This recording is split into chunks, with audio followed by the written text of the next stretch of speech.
KBS 1라디오 본격 시사 토크쇼 최영일의 시사본부.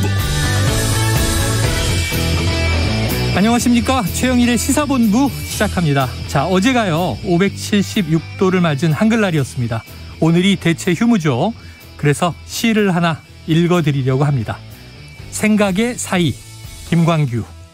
시인은 오로지 시만을 생각하고, 정치가는 오로지 정치만을 생각하고, 경제인은 오로지 경제만을 생각하고, 근로자는 오로지 노동만을 생각하고, 법관은 오로지 법만을 생각하고, 군인은 오로지 전쟁만을 생각하고, 기사는 오로지 공장만을 생각하고, 농민은 오로지 농사만을 생각하고, 관리는 오로지 관청만을 생각하고, 학자는 오로지 학문만을 생각한다면 이 세상이 낙원이 될 것 같지만 사실은 시와 정치의 사이, 정치와 경제의 사이, 경제와 노동의 사이, 노동과 법의 사이, 법과 전쟁의 사이, 전쟁과 공장의 사이, 공장과 농사의 사이, 농사와 관청의 사이, 관청과 학문의 사이를 생각하는 사람이 없으면 다만 휴지와 권력과 돈과 착취와 형무소와 폐허와 공해와 농약과 억압과 통계가 남을 뿐이다.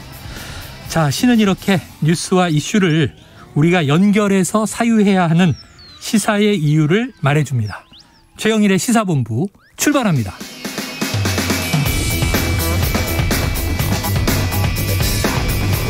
네, 1부에서는요 오늘의 핵심 뉴스를 한입에 정리해드리는 한입뉴스 코너가 기다리고 있고요. 2부 10분 인터뷰에서는 최승호 시인과 함께 문해력 저하 논란에 대해서 짚어보겠습니다. 이어서 일석이조 그리고 국제본부도 만나봅니다. 한입에 쏙 들어가는 뉴스와 찰떡궁합, 오늘의 디저트송 신청 기다리고 있으니까요.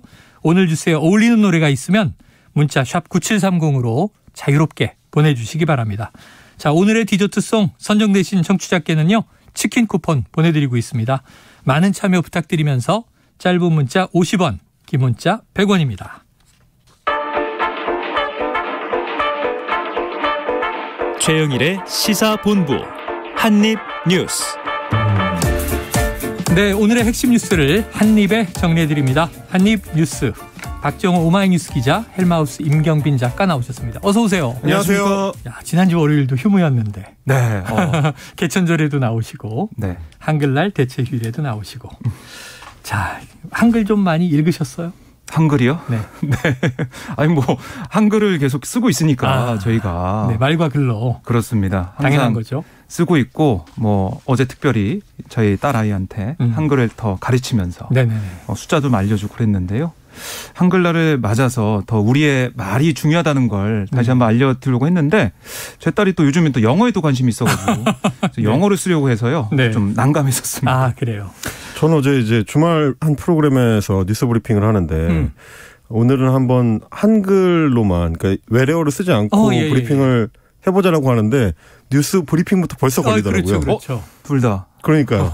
뭐 이런 것들이 이제 생활 곳곳에 있는 것 같다라는 거를 다시 한번 깨닫는 한글날이었습니다. 이게 뭐 소식 요약.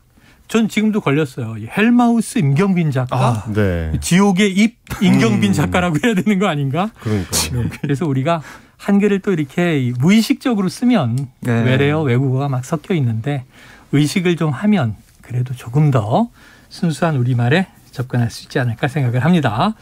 첫 번째 이슈부터 들여다보죠. 자, 김정은 북한 국무위원장 뭔가 메시지를 내놨군요. 네. 오늘 조선중앙통신이 새 소식을 내놨는데요. 김정은 국무위원장이 계속해서 한 보름 정도 안 보인다. 어디 갔나, 아니면 자명을 통해서 새로운 메시지를 준비하나, 여러 가지 얘기가 있었는데 지난달 25일부터 지난 이제 9일, 그러니까 어제까지 북한군의 뭐 전술핵 운용 부대나 뭐 장거리 포병 부대, 공군 비행대 훈련을 뭐 지도를 하면서 계속해서 그 현장에 있었다라고 보도를 한 겁니다. 그러니까 김정은 위원장의 발언도 이게 전해졌는데요. 김 위원장이 이렇게 얘기했습니다. 우리의 핵 전투 무력이 전쟁 억제력에 중대한 사명을 지닌 데 맞게 임의의 시각, 불의의 정황하에서도 신속 정확한 작전 반응 능력과 핵 정황 대응 태세를 고도로 견지하고 있다. 이렇게 설명을 했고 그리고 이번에 진행한 실전 훈련들을 통해서 임의의 전술핵 운용 부대들에도 전쟁 억제와 전쟁 주도권 쟁취에 막중한 군사적 임무를 부과할 수 있다는 확신을 더 확고히 가지게 됐다. 라고 강조를 했다는 겁니다. 그러니까 계속해서 핵 대응 태세, 핵 공격 능력 이걸 계속 알리는 모습, 경고하는 모습을 볼 수가 있었고요. 또 눈에 띄는 부분이 여전히 계속 대화 협상을 운운하고 있지만 우리는 적들과 대화할 내용도 없고 또 그럴 필요성도 느끼지 않는다라고 얘기를 했는데요. 그러니까 윤석열 정부가 출범 이후 계속해서 강조해온 담대한 구상 또 그리고 이산가족 상봉 문제, 보건협력 제의 이런 북한과의 대화 의지를 밝히고는 있지만 김 위원장의 이제 말을 보면 대화 필요성을 느끼지 않는다. 일축한 걸로 풀이가 됩니다. 네, 그동안의 단거리, 중거리 탄도미사일 도발 그리고 또 전투기 네. 편대 도발 여기에 대한 이제 메시지 내용을 이제 명확하게 전한 것 같아요. 적들 대화의 필요성을 느끼지 않는다. 그리고 핵 전투 무력. 그러면서 굉장히 또 화려한 사진들이 공개가 됐던데. 네, 네. 자, 일단 북한의 입장은 다른 또 전략적 속내가 있는 걸까요? 지금 우리가 들은 이대로일까요? 그러니까 이제 이번에 공개한 사진들을 보니까 굉장히 좀 다양한 투발 수단이나 혹은 공격 수단들을 좀 망라하고 있다는 느낌을 주려고 한 것 같더라고요. 잠수함에서 발사하는 SLBM을 이 호수에서 내륙에서 이제 발사하는 형식으로 시험을 해봤다고 한다든지 혹은 그동안은 잘 하지 않았던 이제 전투기를 통한 도발도 네네. 있었습니다. 편대 비행을 이제 지난주에 했었고 그랬죠. 엊그제에도 이제 150여 대의 전투기를 동시 비행시키는 이제 도발을 했다. 그러니까 이런 것들은 대체로는 그동안 북한이 무기 강화를 통해서 겨냥하고 있었던 상대는 주로 이제 미국 쪽이었거든요. 그래서 아예 대륙간 탄도미사일을 강화한다든지 거기에 이제 핵탄두를 장착할 수 있는지 여부를 좀 시험을 해서 미국의 위협을 가함으로써 이제 협상 전략을 가져가려고 하는 게 주로 해오던 방식이었는데 이번 주 들어서 좀 강화하고 있는 방식을 보면은 우리 이제 남한 쪽을 향해서도 굉장히 좀 강력한 위협을 수위를 끌어올리는 것 같은 양상이었습니다. SRBM이라고 이제 짧은 거리의 탄도미사일을 두고서도 거기에 이제 핵탄두를 장착하는 모의 시험을 이번에 한 걸로 나왔거든요. 그러니까 우리한테도 핵 위협을 가할 수 있다는 거를 한 번 더 좀 명확하게 좀 강조를 한 것 같고 지금 이번에 이제 시험하거나 도발한 무기들을 다 보니까 핵실험 빼고는 지금 거의 다 했는데 결국은 최종적으로 7차 핵실험을 향해서 가고 있는 중이 아니겠느냐. 수위를 좀 끌어올리는 마지막 단계가 아닌가 그런 생각도 좀 들었습니다. 정점은 7차 핵실험으로 전망이 된다. 이게 이제 중국의 당 대회죠. 네. 10월 후반. 그 이후 또 북한의 중간선거, 미국의 중간선거 이전 국정원이 예상한 시점에 과연 있게 될 것인가 예의주시되는 상황입니다. 자, 그런데 이제 오늘도 월요일입니다만 대체 휴무인데 어제 일요일 새벽에도 또 탄도미사일을 쏜 건가요? 네, 그렇습니다. 단거리 탄도미사일 2발을 동해상으로 발사를 했는데 시간이 이제 주목이 되는 거죠. 그러니까 새벽 1시 48분쯤부터 1시 58분 정도까지 2발을 쏜 거예요. 그동안 이 도발을 한 시간을 보면 이 오후에 한 적도 있었고 아니면 이른 오전에 한 적도 있었고 이렇게 나눠졌었는데 아예 이제 새벽 시간대 쏘다 보니까 이 시간대가 어떤 의미가 있느냐 여러 가지 해석은 있어요. 네. 그런데 이제 이번에 우리가 이제 동해상에 이제 도발한 북한을 겨냥해서 에이테크임스 이 2발씩을 한미 연합해서 쏘지 않았습니까? 네네. 이 시간대가 새벽 1시 넘은 시간이었거든요. 아하. 그래서 이 시간대를 겨냥한 발사가 아니냐 이런 얘기도 나오고 있고 또 이 시간대나 아니면은 임경빈 작가가 얘기했듯이 저수지에서 발사한다든가 여러 가지 다양한 시간과 장소 이런 거를 계속 보여주면서 언제 어디서든 이걸 쏠 수 있다. 이걸 좀 과시하는 모습 이렇게도 해석이 됩니다. 네, 자 도발의 복잡성이 높아지고 있다. 네. 이게 절대로 우리 입장에서 좋은 일이 아니죠. 자 여기에 대해서 여러 가지 지금 분석들도 나오고 있고요. 자 저수지가 과연 잠수함이냐? 그건 아닌데 SLBM은 이제 잠수함 발사 탄도미사일이잖아요. 네. 그동안 왜 열차에서 딱 이렇게 미사일을 직립시켜서 쏘는 것도 있었잖아요. 그렇습니다. 발사 수단이 좀 다양화됐네요. 지금 사실 이제 북한이 이런 식으로 이제 발사 수단 다양화를 추구하는 이유가 이 미리 탐지가 돼가지고 요격을 당하게 되면 위협할 수 있는 수단으로서의 힘이 이제 약해지기 때문에 네. 우리 쪽에서 이제 우리나 이제 미국 쪽에서 미리 탐지해가지고 대응할 수 있는 시간을 주지 않겠다. 혹은 여러 수단을 동시에 사용할 수 있기 때문에 너희들이 미리 준비를 해봐야 우리를 막을 수 없을 것이다. 이런 걸 이제 보여주려고 하는 측면이 좀 있는 것 같아요. 말씀하신 네. 것처럼 이제 열차에서 쏘는 것도 결국은 터널을 통과한 직후에 발사하는 방식을 취하거든요. 네. 탐지하기가 좀 어렵게 하겠다라는 의지가 있는 거고 이번에 쏜 것도 SLBM 같은 같은 경우는 원래 이제 그 잠수함에서 발사하는 게 원칙인데 그렇죠. 잠수함에서 발사를 하는 것도 사실 바닷속에서는 레이더 탐지나 이제 인공위성 탐지가 잘 안 되기 때문에 그걸 노린 게 원래 잠수함 미사일이었는데 이번에는 아예 그러니까 바다에서만 그렇게 쏠 수 있는 게 아니고 우리는 내륙 호수에서도 그런 방식으로 발사할 수 있다. 이걸 이제 보여주려고 했던 것 같아요. 그렇게 되면은 설치가 돼 있는지 여부는 인공위성을 통해서 이제 감시가 가능하지만 언제 쏠지는 확실하게 감지하기가 좀 어렵기 때문에 그 부분을 노리고 이번에 이제 호수에서 발사하는 방식을 좀 취한 게 아닌가 싶습니다. 네. 그리고 이제 이런 어떤 군사 활동들을 대부분 김정은 위원장이 직접 이제 시찰을 하면서 지도한 걸로 보여주려고 한 측면들이 좀 있어요. 사진을 굉장히 많이 한 수십 장 정도를 네네. 공개를 했던데 모든 군사활동 현장에 김정은 위원장이 이제 사진이 걸쳐서 있죠. 촬영되는 방식으로 이제 사진을 찍었더라고요. 네. 그래서 뭐 저는 이제 사실 볼 때는 이 사진은 좀 미국 쪽에 이제 온라인에서 많이 좀 밈으로 놀림거리가 될 수도 있겠다 싶은 것들이 몇 개 포인트가 있긴 하더라고요. 연출된 사진들인데. 그러니까요. 너무 이제 위원장을 중심으로 사진을 찍다 보니까 발사되는 미사일이 조연처럼 보이는 그런 장면들이 좀 있어서.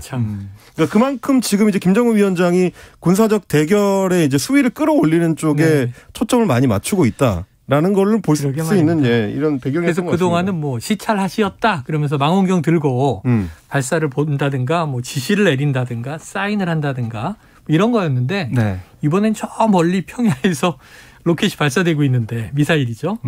김정은 위원장은 하얀 옷을 입고 이렇게 옆모습 뒷모습들이 언덕 위에 있는 모습들이 연출이 돼서 영화 촬영한 것 같은 느낌이 드는 사진들이 많이 공개됐습니다.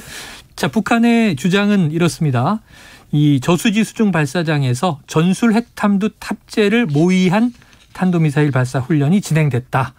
자, 전문가들은요. 이게 열차에서 발사하는 것은 옛날 러시아에서도 나온 방식이지만 저수지에서 수중 발사했다는 건 들어본 적이 없다. 또 이런 얘기를 하고 있어서 또 어디까지가 이제 진실인지 우리 전문가 당국의 면밀한 분석이 필요해 보이는데 자, 중요한 건 이제 우리의 대응이죠.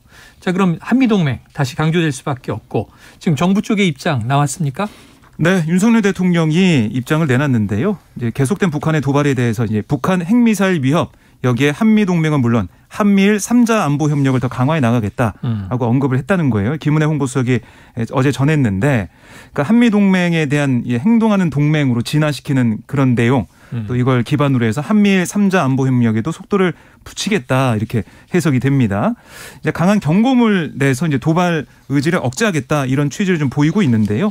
그러니까 이게 어떻게 보면은 닭이 먼저냐 달걀이 먼저냐 이렇게도 볼 수가 있는 상황인 것 같은데 북한 입장은 이 한미 동맹 연합훈련이나 한미일 이런 훈련 때문에 거기에 대응하는 차원에서 미사일을 쏘고 미사일 쏘다 보니까 또 레이건호가 이제 가다가 다시 돌아와 가지고 훈련을 하고 또 한미 해상에서 또 연합훈련을 하고 이런 식으로 또 맞대응을 하고 또 거기에 대해서 이제 어제 또 새벽에 미사일을 쏘고 계속해서 강대강으로 나가고 있는 상황인데 이걸 좀 풀어낼 수 있는 강대강에서 대화의 테이블을 만들 수 있는 그걸 좀 누가 어떻게 좀 할 수가 있느냐 그게 좀 중요해 보이는 상황이고요.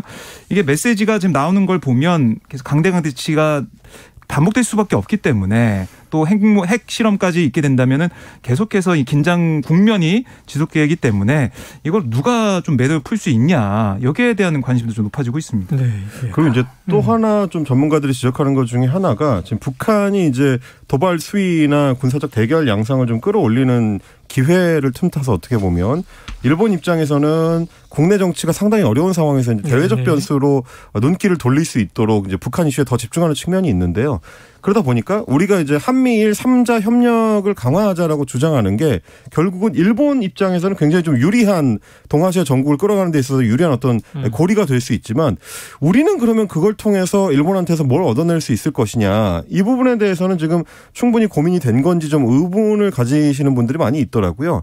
그래서 사실 우리는 그렇지 않아도 북한이 도발 수위를 높이면 미국하고 협력 강화를 통해서 이제 충분히 풀어낼 수 있는 어떤 여지가 있는데 일본은 이 이제 국면 한반도 국면에 이제 끼어들 여지를 만들어내는 게 국가적 목표이기 때문에 그걸 일본한테 우리가 기회를 제공해줄 요량이라면 동시에 일본한테서 우리가 원래 이제 받아내야 됐었던 우리 국가적 이익들 뭐 예를 들면 이제 징용 문제 같은 역사 문제라든지 혹은 이제 반도체 그 무역보복 같은 문제를 풀어낼 수 있는 거라든지 이 부분도 좀 같이 전략적으로 가져가야 되지 않느냐 뭐 이런 지적 지역들도 있습니다. 자, 빈틈없는 안보 중요한 대목인데요. 거기에 또 더해서 국제 외교 문제를 지금 임경민 작가가 지적을 해 주셨습니다.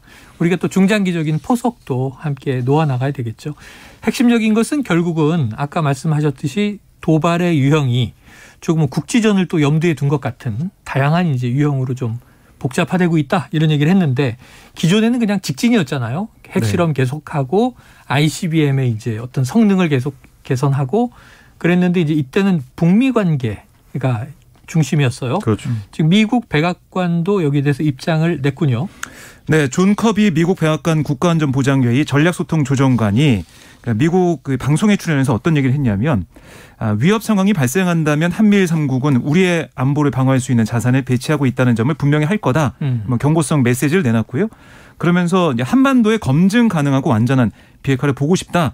이렇게 얘기하면서 이걸 위해서라면 김정은 국무위원장과 전제 조건 없이 협상 테이블에서 앉아서 대화할 용의가 있다. 이렇게도 설명을 했습니다. 하지만 이제 김 위원장은 그 제안을 받아들이지 않기로 결정을 했고 지금은 탄도미사일 능력 향상을 위해 노력하고 있는 상황이고 또 핵무기 야망을 버리지 않았다. 뭐 이렇게 인정하는 그런 모습도 보였고요.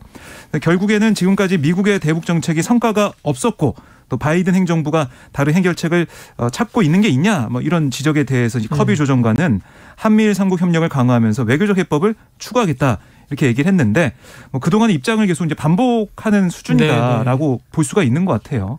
그러니까 김정은 위원장한테 대화 테이블 나와라 말은 하고 있지만 그게 오늘 김정은 위원장의 발언 전해진 걸로 보면은 대화 용의가 없다라고 얘기하고 있으니까 과연 이거 좀 맥을 좀 풀어줄 그런 조치나 그런 제안이 새롭게 나올 수가 있느냐 이걸 좀 봐야 될 것 같습니다. 그러니까 이제 당근과 채찍 전략 우리가 투트랙을 이렇게 얘기하는데 그렇습니다. 채찍은 전략 자산을 통한 언제든지 대응할 수 있는 우리의 억지력이 준비되어 있다라고 이제 첫 번째로 얘기를 한 거고요.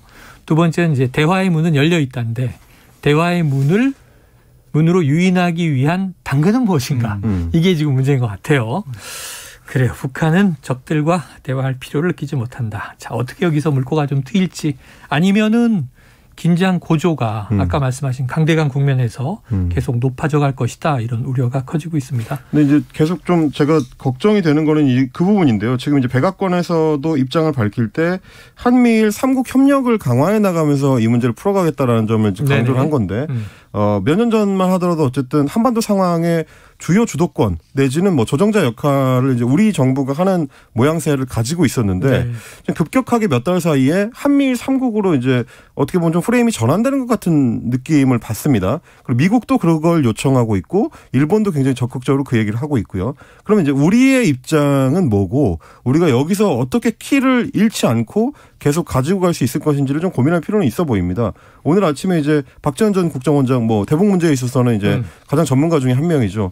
아침 라디오 방송에서도 그 얘기를 하더라고요. 결국에는 북핵 문제를 풀기 위해서는 북한 핵 포기와 그리고 경제적 원조 이제 제재 방침을 해제하는 것을 동시 교환하는 수밖에 없다. 이제 이렇게 얘기를 했는데 그 정도 수준의 협의를 끌어내기 위해서는 일본이 너무 이 상황에 이제 주도적 역할을 하려고 하면은 잘 안 풀리게 될 거라 우리가 그러면 한미일 협력을 강화하는 동시에 일본의 역할을 한정시키고 우리가 중심축을 형성할 수 있는 방안이 뭘지를 좀 윤석열 정부가 좀 고민을 좀 많이 해야 되지 않을까 싶습니다. 뭐 한번 돌이켜 보시면 또 일본은 계속 중요하게 이제 보고 있는 북한과 관련된 이슈가 일본인 방북자들을 되찾아오겠다. 그렇습니다. 그래서 평양에 가서 김정은 위원장 만나겠다.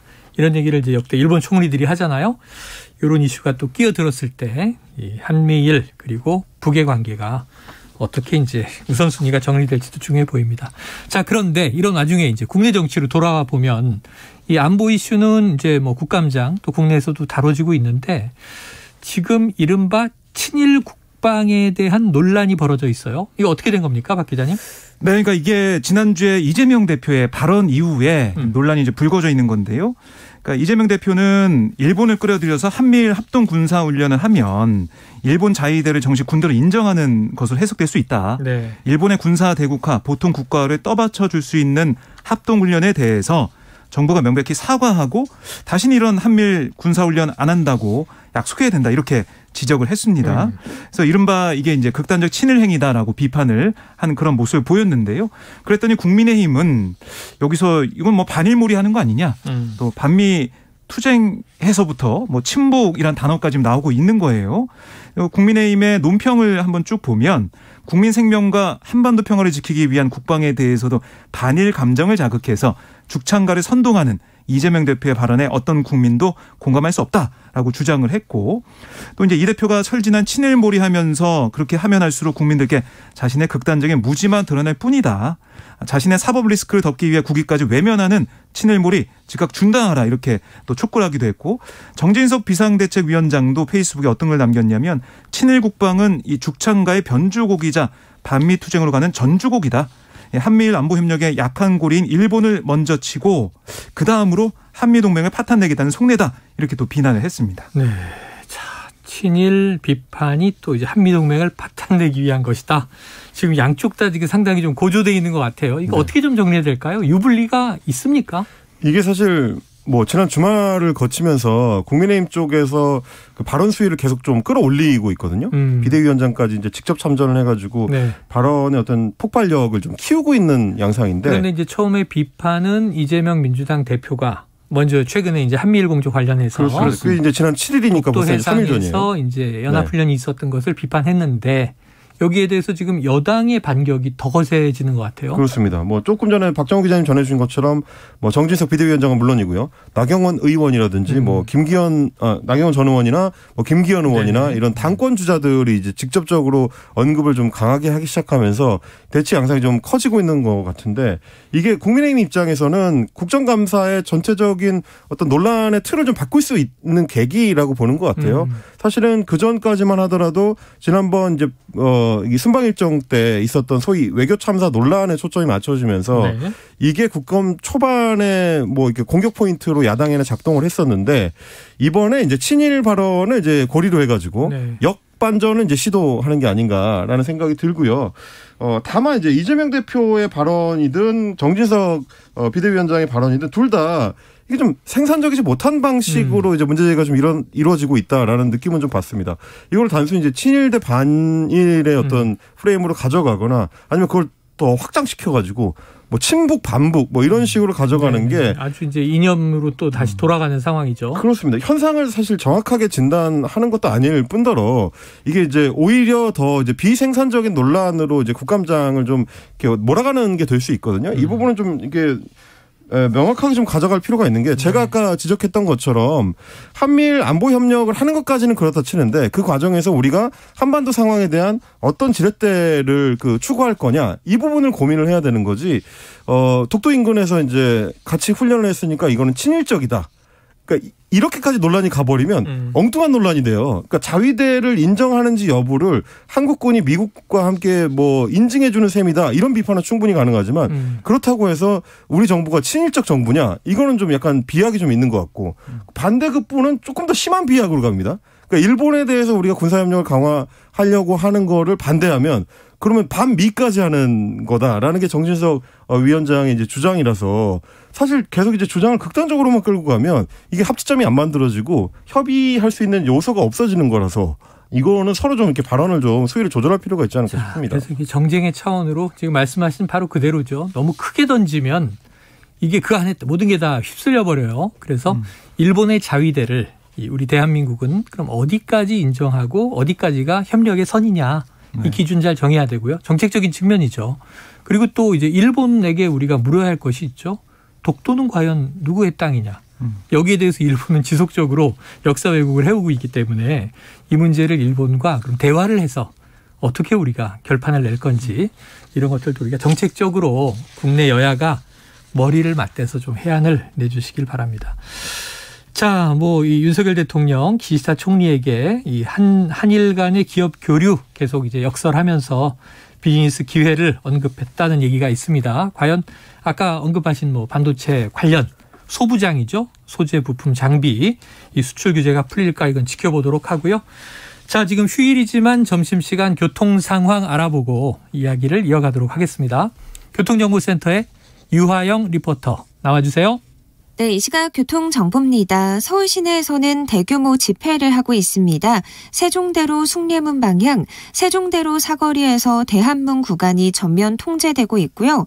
반대 방향 차로를 나눠서 통행하고 있습니다. 도로 이용에 참고하셔야겠습니다.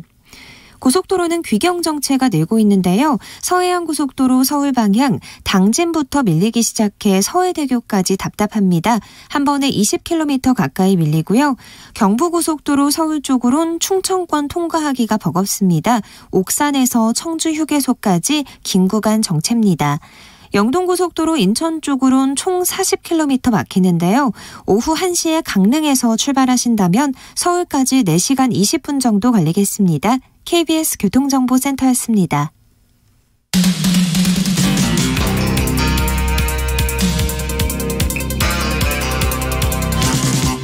최영일의 시사본부.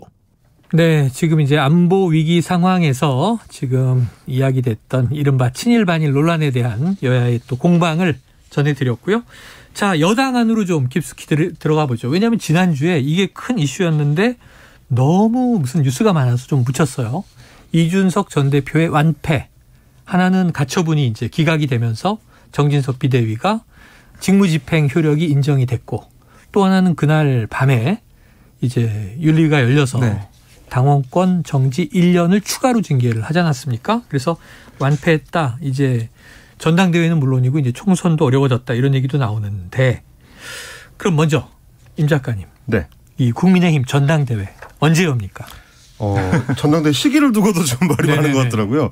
일단 뭐 대체적으로는 내년 2월, 3월쯤이 되지 않겠느냐라고 지금 전망이 되는데, 다만 이제 당권에 도전하는 주자들마다 네네. 약간 본인의 이익관계에 따라서 시기를 좀 당기자 혹은 조금 더 늦추자 이런 얘기들이 엇갈리는 것 같습니다. 네네.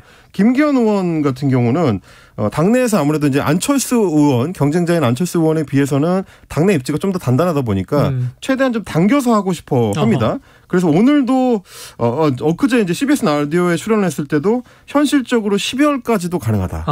연내도 가능하다. 그렇습니다. 그렇다는 얘기는 사실 거의 이번 국정감사 끝나자마자 돌입을 해야 된다는 주장인 그러네요. 거라서 이게 과연 이제 현실성이 있을지는 조금 더 봐야 될 것 같은데, 뭐 지금 대체적인 분위기는 뭐 조경태 의원도 그렇고요, 안철수 의원도 그렇고요, 대체로 한 2월쯤을 지금 전망하고 있지 않느냐. 그래서 이제 예산국회까지 끝나고 본격적으로 준비를 해서 2월쯤에 전당대회를 치르는 게 뭐 대체적인 합의가 가능한 선이 아닐까 싶습니다. 이게 왜 그러냐면 정진석 비대위원장 같은 경우도 좀 이제 막 그 비대위가 안정이 되기 시작했는데 그렇죠. 이 가처분 끝나고 이제 막 안정이 되기 시작했는데 12월에 그만두라라고 하면은 썩 유쾌하진 않을 거거든요. 그런 이제 2달 내외. 그렇죠. 이제 그런 것까지 계산했을 때는 한 2월 내지 3월 정도까지. 보통 2달 정도면 아주 급하게 전당대회를 밀고 가야 되니까 이런 경우 이제 관리형 비대위 이렇게 얘기를 하죠. 네. 그럼 이제 비대위원장의 뭔가 좀 존재감이 빛나기는 어렵고, 그래서 지난번 주호영 전 비대위원장은 이제 혁신형 관리 비대위 이런 이제 융복합적인 이름을 썼는데, 그러면서 그때 1말 2초 얘기했으니까 이번에는 한 2말 3초 뭐 이런 정도로 좀 시간이 가지 않겠는가.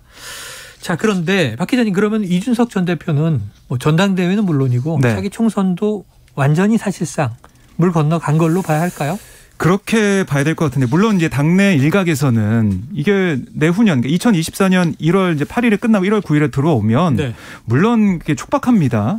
총선 4월 10일 총선에 비해서는 촉박하지만 당내에서는 이건 뭐 최고위나 이제 공관위를 통해서 치유를 할 수 있다면 공천받을 수 있는 거 아니냐. 그러니까 그동안에 이준석 전 대표의 행보를 봐서 당에서 공천 줄 수도 있다, 이런 얘기를 하고 있어요. 네네.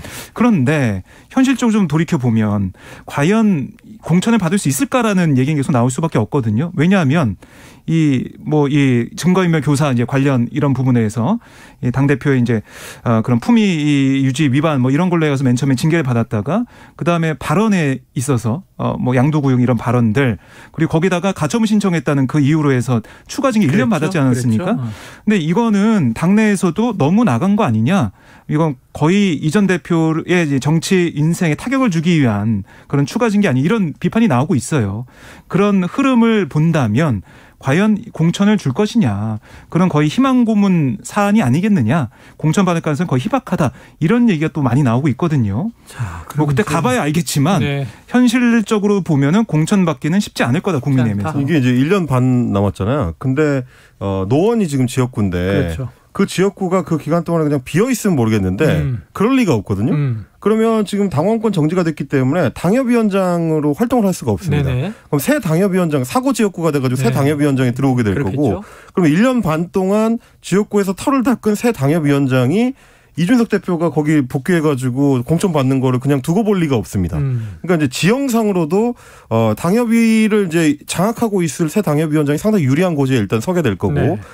공천 경쟁을 붙여준다고 하더라도, 그리고 만약에 경선을 하더라도 당원권 정지 1년 6개월은 굉장히 중징계예요. 네. 사실상 공천을 받기가 어려운 수준의 중징계이기 때문에 아마 정상적인 절차만 거치더라도 이준석 대표가 경선에서 이기기는 상당히 어려울 건데, 다만 이제 하나 희망을 걸어볼 수 있는 거는 2024년 초반에 전국이 집권 여당한테 굉장히 불리하다. 지지율이 굉장히 낮고 대통령 지지율이 낮아서 당내에 친윤계가 힘을 쓰기 어려운 상황인데 총선 이기려면 이준석 대표가 갖고 있는 20대 남성 젊은 층이라도 지지율을 땡겨와야 된다라는 필요가 생기면 절박감이. 그런 절박감이 있다면 이제 대사면 가능성은 있지만 그걸 제외하고는 사실상은 뭐 어렵다고 봐야 되겠죠. 자, 그런데 이제 아까 전당대회 얘기도 잠깐 하면서 내년 뭐 상반기 중 언제 빠르면 뭐 초 2, 3월 이렇게 예상을 하셨습니다만 김기현 의원 지금 이제 나온다고 하는 거죠. 그렇죠. 안철수 의원은 뭐 저희가 전화 인터뷰하면서 전당대회 시기만 결정되면 선언한다. 이제 이런 분위기고 네. 여기 뭐 조경태 의원도 나온다고 하고 여러 명이 있는데 또 주호영 원내대표니까 원내사령탑을 맡았으니까 빠진다 하더라도 또 정진석 비대위원장도 있지 않겠어요? 네. 그 외에 또 이제 윤핵관의 좀 좌장을 하던 권성동 전 원내대표 등등. 그럼 굉장히 경쟁 구도가 복잡한데 의외로 당내에서 지금 조금 급부상하는 인물은 유승민 전 의원인 것 같아요. 네, 유승민 전 의원 여론조사 결과 추이를 쭉 보면은 네. 계속 1위 나오는 조사 결과 나오고 있거든요. 그러니까 차기 이 당대표. 그렇습니다. 그리고 특히 이 눈여겨 볼 수밖에 없는 게 유승민 전 의원이 직접 그 여론조사 결과 나온 그 SNS에 올렸어요. 아. 올리고 봐라 내가 앞선다 이렇게. 그러니까요. 그걸 이제 공개적으로 얘기하면서 그게 뭐겠느냐. 네. 뭐 기자들이 해석할 수밖에 없는 것은 뭐 이 당권에 도전할 거 아니냐 결국에는 시사한 거 아니 이렇게 볼 수밖에 없는 거고요. 그리고 이 일부 기사 내용을 그대로 옮겼어요. 어떻게 돼 있냐면 유 전 의원이 전통 보수 지지층이 밀집해 있는 대구 경북 거주 응답자 사이에서 지지율 1위를 기록했다. 또 보수 성향 응답자들 사이에서 지지율 상승세를 보이고 있다. 주목할 지점이다. 이걸 그대로 긁어서 올렸습니다. 그러니까 자신이 하고 싶은 얘기를 기사에 있다라고 생각한 거겠죠. SNS에 올린 거니까요. 근데 결국에는 이런 뭐 여러 가지 선전이라고 할까요? 일이 가고 있는 게 이른바 국민의힘의 좀 비판적인 이른바 역선택을 하는 사람의 응답하면 이게 되겠느냐. 결국에는 당심도 조금씩 유승민 전 의원에게 좀 오고 있는 게 아니냐 이런 해석을 좀 하는 것 같고 또 이 한 언론사가 실었던 그 제목 그 칼럼의 그 제목도 그대로 긁고 와서 이제 공유를 했는데 이꼴 저꼴 다 보고 계시는 이들이 유승민을 떠올린다. 유승민은 여기에 호응할 수 있을까? 뭐 이렇게 네. 향후 행보를 주목하는 그 내용을 직접 올리면서 뭐 결국 이제 기자들이나 아니면 국민들의 관심을 좀 끌어당기는 그런 행보를 보이고 있습니다. 지금 보면 잠재적 경쟁자가 되겠습니다만 안철수 의원은 네. 유승민 전 의원 출마가 힘들다. 당심 민심 비율인 것 같은데 5대 5일 때도 졌는데 7대 3에서 되겠는가? 자, 이건 어떤 얘기예요? 그게 이제 경기도지사 후보 경선을 할 때 김은혜 후보한테 졌던 경우를 지금 가져온 건데요. 그때 경선을 했죠. 그렇습니다. 그때도 이제 여론조사에서는 앞섰는데 막상 당신과 민심 5대 5로 하는 이제 경선에서는 김은혜 후보가 최종적으로 이겼었거든요. 네. 그거를 끌어오면서 이제 안철수 의원의 얘기는 이겁니다. 5대 5로 했을 때도 졌는데 지금 이제 당심 7대 민심 3으로 하는 전당대회에서는 더 어렵다고 이제 판단할 가능성이 있다. 전당대회에서 당대표는 7위 당심, 그렇죠. 3위 국민 여론. 그렇게 되면은 유승민 전 의원 입장에서는 출마도 어렵지 않겠느냐라는 게 이제 안철수 의원의 전망이자 내심이자 소원이 아닐까 싶은데 네. 실제로 그렇게 돌아갈지는 좀 봐야 될 것 같아요. 왜냐하면 이제 유승민 전 의원이 지금 이제 계속 공유하고 있다는 그 기사들의 내용 중에 중요한 축이 TK 지역에서도 유승민이 여론조사상 뭐 1위를 기록하고 있다. 뭐 이런 부분이기 때문에 네. 안철수 의원이 얘기하는 거는 이제 경기도지사 경선이 이루어지던 그러니까 윤석열 정부가 한창 기세가 좋고 지지율이 지금에 비해서 훨씬 높던 시절의 이제 이야기고 네. 만약에 내년 초까지도 이런 어떤 지지세가 회복이 안 된다면 친윤계 중심의 당심에도 어떤 변화가 있을 수가 있기 때문에 그 부분은 조금 더 지켜볼 필요는 있어 보입니다. 그래요. 자, 수치는 언급하지 않았습니다만 유승민 전 의원이 이제 링크한 기사 거기서 뭐 1위 이런 순위가 나왔기 때문에 말씀드리면요. 요 여론조사는 KBC 광주방송과 UPI 뉴스가 1회해서 넥스트위크 리서치가 지난 4일과 5일 조사한 결과고요. 여기서 이제 유승민 전 의원이 차기 국민의힘 당대표 적합도 1위를 차지한 내용입니다. 자세한 내용은 중앙선거여론조사 심의위원회 홈페이지를 참고하시면 되겠습니다. 자, 그리고 또 지금 보니까 이 흰남노 지난 그 태풍 말이죠. 가을 태풍. 이 포항 지역의 희생자들이 여럿 나왔잖아요. 네. 처음에는 생각보다 좀 그냥 지나가나 했는데 또 이 침수됐던 주차장. 근데 여기 숨진 중학생이 있었는데 네. 보험금을 못 받는다는 이야기는 왜 나오는 겁니까? 그러니까 이거 기억을 하시겠지만은 이 김모군이 이제 어머니와 함께 어머니는 생존을 했고 그렇습니다. 예. 주차장에 갔는데 차문을 열고 어머니를 나오게 한 다음에 키워주셔서 감사합니다. 네네. 이런 말을 남기고 탈출을 시도했지만 숨진 채 발견이 됐습니다. 그런데 이제 포항시가 이 태풍 흰남노 숨진 10명에 대해서 시민안전보험을 청구했다라고 밝혔는데요. 지금 만 14세인 김모군은 보험 가입 대상이 아니어서 제외가 됐어요. 그러니까 이게 보험계약 당시에 포항시가 지방재정 공제회에 모든 시민이 가입할 수 있도록 요구한 것으로 알려지고 있지만 네네. 하지만 현행 상법에는 15세 미만자의 사망을 보험사고로 한 보험계약은 무효로 한다라고 규정이 돼 있습니다. 그래서 김군이 포함이 안 된 거예요. 그러니까 이게 왜 이렇게 됐냐 살펴보면 이 보험금을 노리고 미성년자에게 위해를 가하는 범죄를 막기 위해서 이게 만들어진 거거든요. 예전에 뭐 IMF 외환위기 때 이런 일이 실제로 있었고요. 그래서 그걸 막기 위해서 규정이 들어간 건데 하지만 이게 2014년 세월호 참사 때도 해당 조항 때문에 이 사망보험을 받지 못한 유가족이 생기는 일이 있었고 네. 이게 이 14세 이게 포함이 안 된 이런 부분들이 문제가 지적이 됐었어요. 그래서 지금 국회에서 15세 미만자 이거 삭제하는 상법 개정안이 발의가 됐지만 국회 문턱을 넘지 못한 상황이거든요. 그래서 결국에는 김군이 보험금 받지 못하는 상황이 됐다라는 안타까운 얘기가 좀 나오고 있는데요. 포항시는 뭐 여러 가지 숨진 유가족들을 지원하기 위한 방안을 모색하고 있다고는 했지만 보험금 이 문제는 어떻게 할 수가 없는 그런 상황이 되겠습니다. 네, 참 안타깝습니다. 지켜보도록 하겠습니다. 이 와중에 한글날 대체 휴무인데요. 국감 얘기를 하면 뭐 혀 깨물고 뭐 어떻게 한다. 네. 뭐 또 동물에게나 줘버려라. 막말은 계속 나오고 있어서 안타까운 얘기는 오늘은 좀 하지 않고 내일 이후 계속 좀 저희가 예의주시하면서 전해드리도록 하겠습니다. 자, 오늘 한입뉴스 여기서 정리하죠. 박정호 기자, 임경민 작가 수고하셨습니다. 고맙습니다. 자, 오늘의 디저트송은요. 청취자 1587님.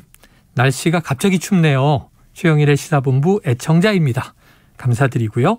자, 디저트송으로 아이유의 가을 아침 들어보아요. 치킨 쿠폰을 보내드리고요. 노래 듣고 2부로 돌아오겠습니다. 이른 아침 작은 새들 노랫소리 들려오면 언제나 그랬듯 아쉽게 잠을 깬다. 창문 하나 햇살 가득 눈부시게 비춰오고 서늘한 냉기에 재채기 할까 말까 눈 비비며 빼꼼히 창밖을 내다보니 335 아이들은 제잘되며 학교 가고 산책 갔다 오시는 아버지의 양손에는 효과를 알 수 없는 약수가 하나 가득 딸각딸각 아침 짓는 어머니의 분주함과 엉금엉금 냉수 찾는 그 아들의 게으름이 상큼하고 깨끗한 아침의 향기와 구수하게 밥 냄새가 어우러진 가을 아침 내겐 정말 커다란 기쁨이야. 가을 아침 내겐 정말 커다란 행복이야. 응성만 부렸던 내겐 파란 하늘 바라보며 커다란 숨을 쉬니 뜨높은 하늘처럼 내 마음 편해지네. 텅 빈 하늘 언제 왔나.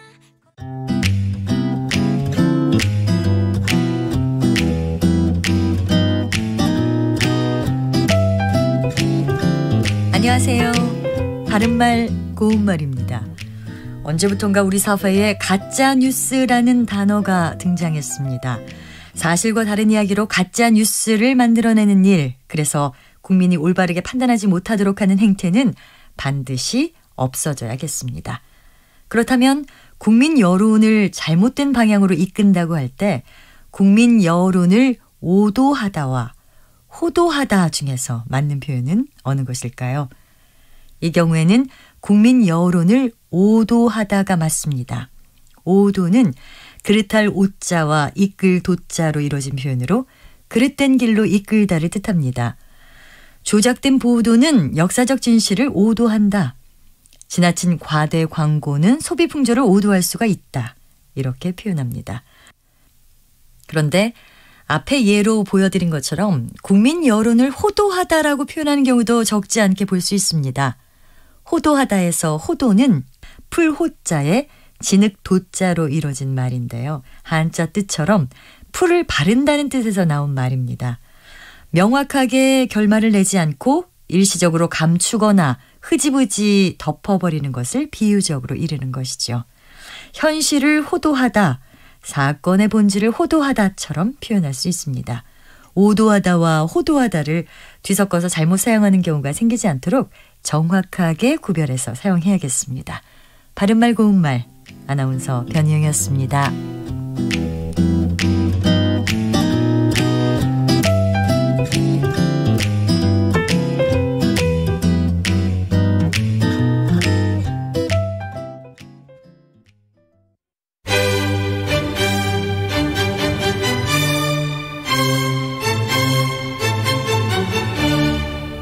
여유로운 저녁 시간, 고품격 시사토론과 함께하세요.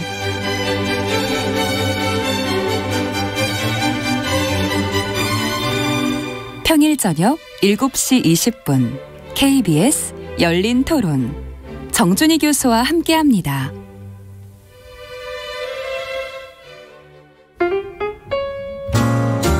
천고마비의 계절, 시사평론가 김성환과 함께 여러분의 지식도 살찌우세요.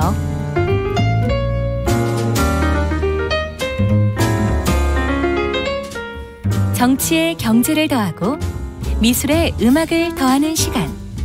평일 밤 10시 5분 KBS 1라디오 김성환의 시사야.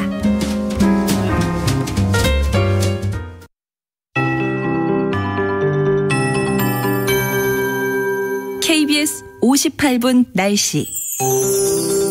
계절이 가을을 뛰어넘어 겨울로 넘어가는 것처럼 찬바람이 강하게 불며 무척 쌀쌀합니다. 설악산에는 오늘 올가을 첫 눈도 내렸습니다.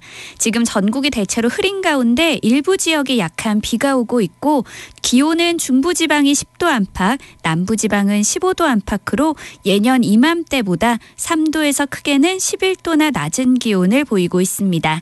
오늘 예상 낮 최고 기온은 서울 11도, 대전 15도, 광주 16도, 대구 17도, 부산, 제주 19도 등에 머물겠고요.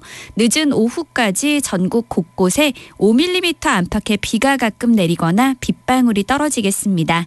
바람은 전국적으로 매우 강하게 불고 있습니다. 중부지방과 경북, 전라도 해안과 제주도에는 강풍특보도 발효 중인데요. 내일까지 전국 대부분 지역에 시속 30에서 60km의 강한 바람이 예상돼 주의하셔야겠습니다. 내일은 하늘이 개겠지만 아침 기온이 더 떨어지면서 서울 7도, 대구 10도 등을 보이며 올가을 들어 가장 낮은 기온이 예상되고요. 내일 낮 기온은 오늘보다 오르겠지만 모레 아침까지는 때이른 추위가 이어지겠습니다. 모레 낮부터 평년 평년 기온을 회복할 전망입니다. 현재 서울의 기온은 10.2도입니다. 송소진입니다.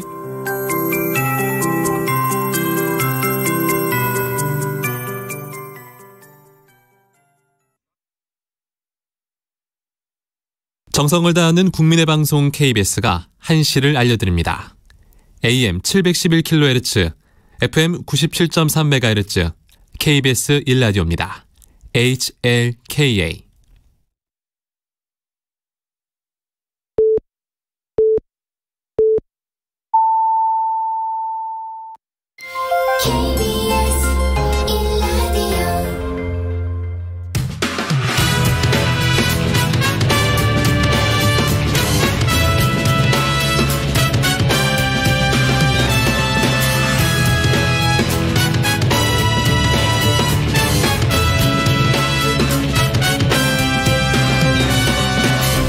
KBS 1라디오 최영일의 시사본부.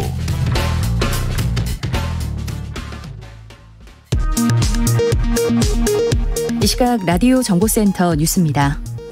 대통령실은 국민의 생명과 안전을 지키는 것은 말이 아닌 현실의 문제라며 한반도와 동북아의 엄중한 안보 현실을 정확하게 인식하고 제대로 대비하는 것이 중요하다고 밝혔습니다. 김정은 북한 국무위원장은 북한군 전술핵 운용부대 등의 군사훈련을 지도하며 적들과 대화할 내용도 없고 또 그럴 필요성도 느끼지 않는다고 밝혔습니다. 독감 환자 수가 일주일 사이 45% 늘어난 것으로 나타나면서 코로나19와 독감의 동시 유행을 뜻하는 트윈데믹이 현실화할 우려가 커지고 있습니다. 질병관리청에 따르면 올해 40주차 독감 의사 환자의 비율은 39주차에 비해 44.9% 증가했습니다. 올해 들어 수도권 지역에서 집주인이 세입자의 전세 보증금을 돌려주지 못한 전세 사기가 집중 발생한 것으로 나타났습니다. 특히 다주택자가 소유한 주택과 오피스텔에서 피해가 많았습니다. 지금까지 라디오 정보센터 조진주였습니다.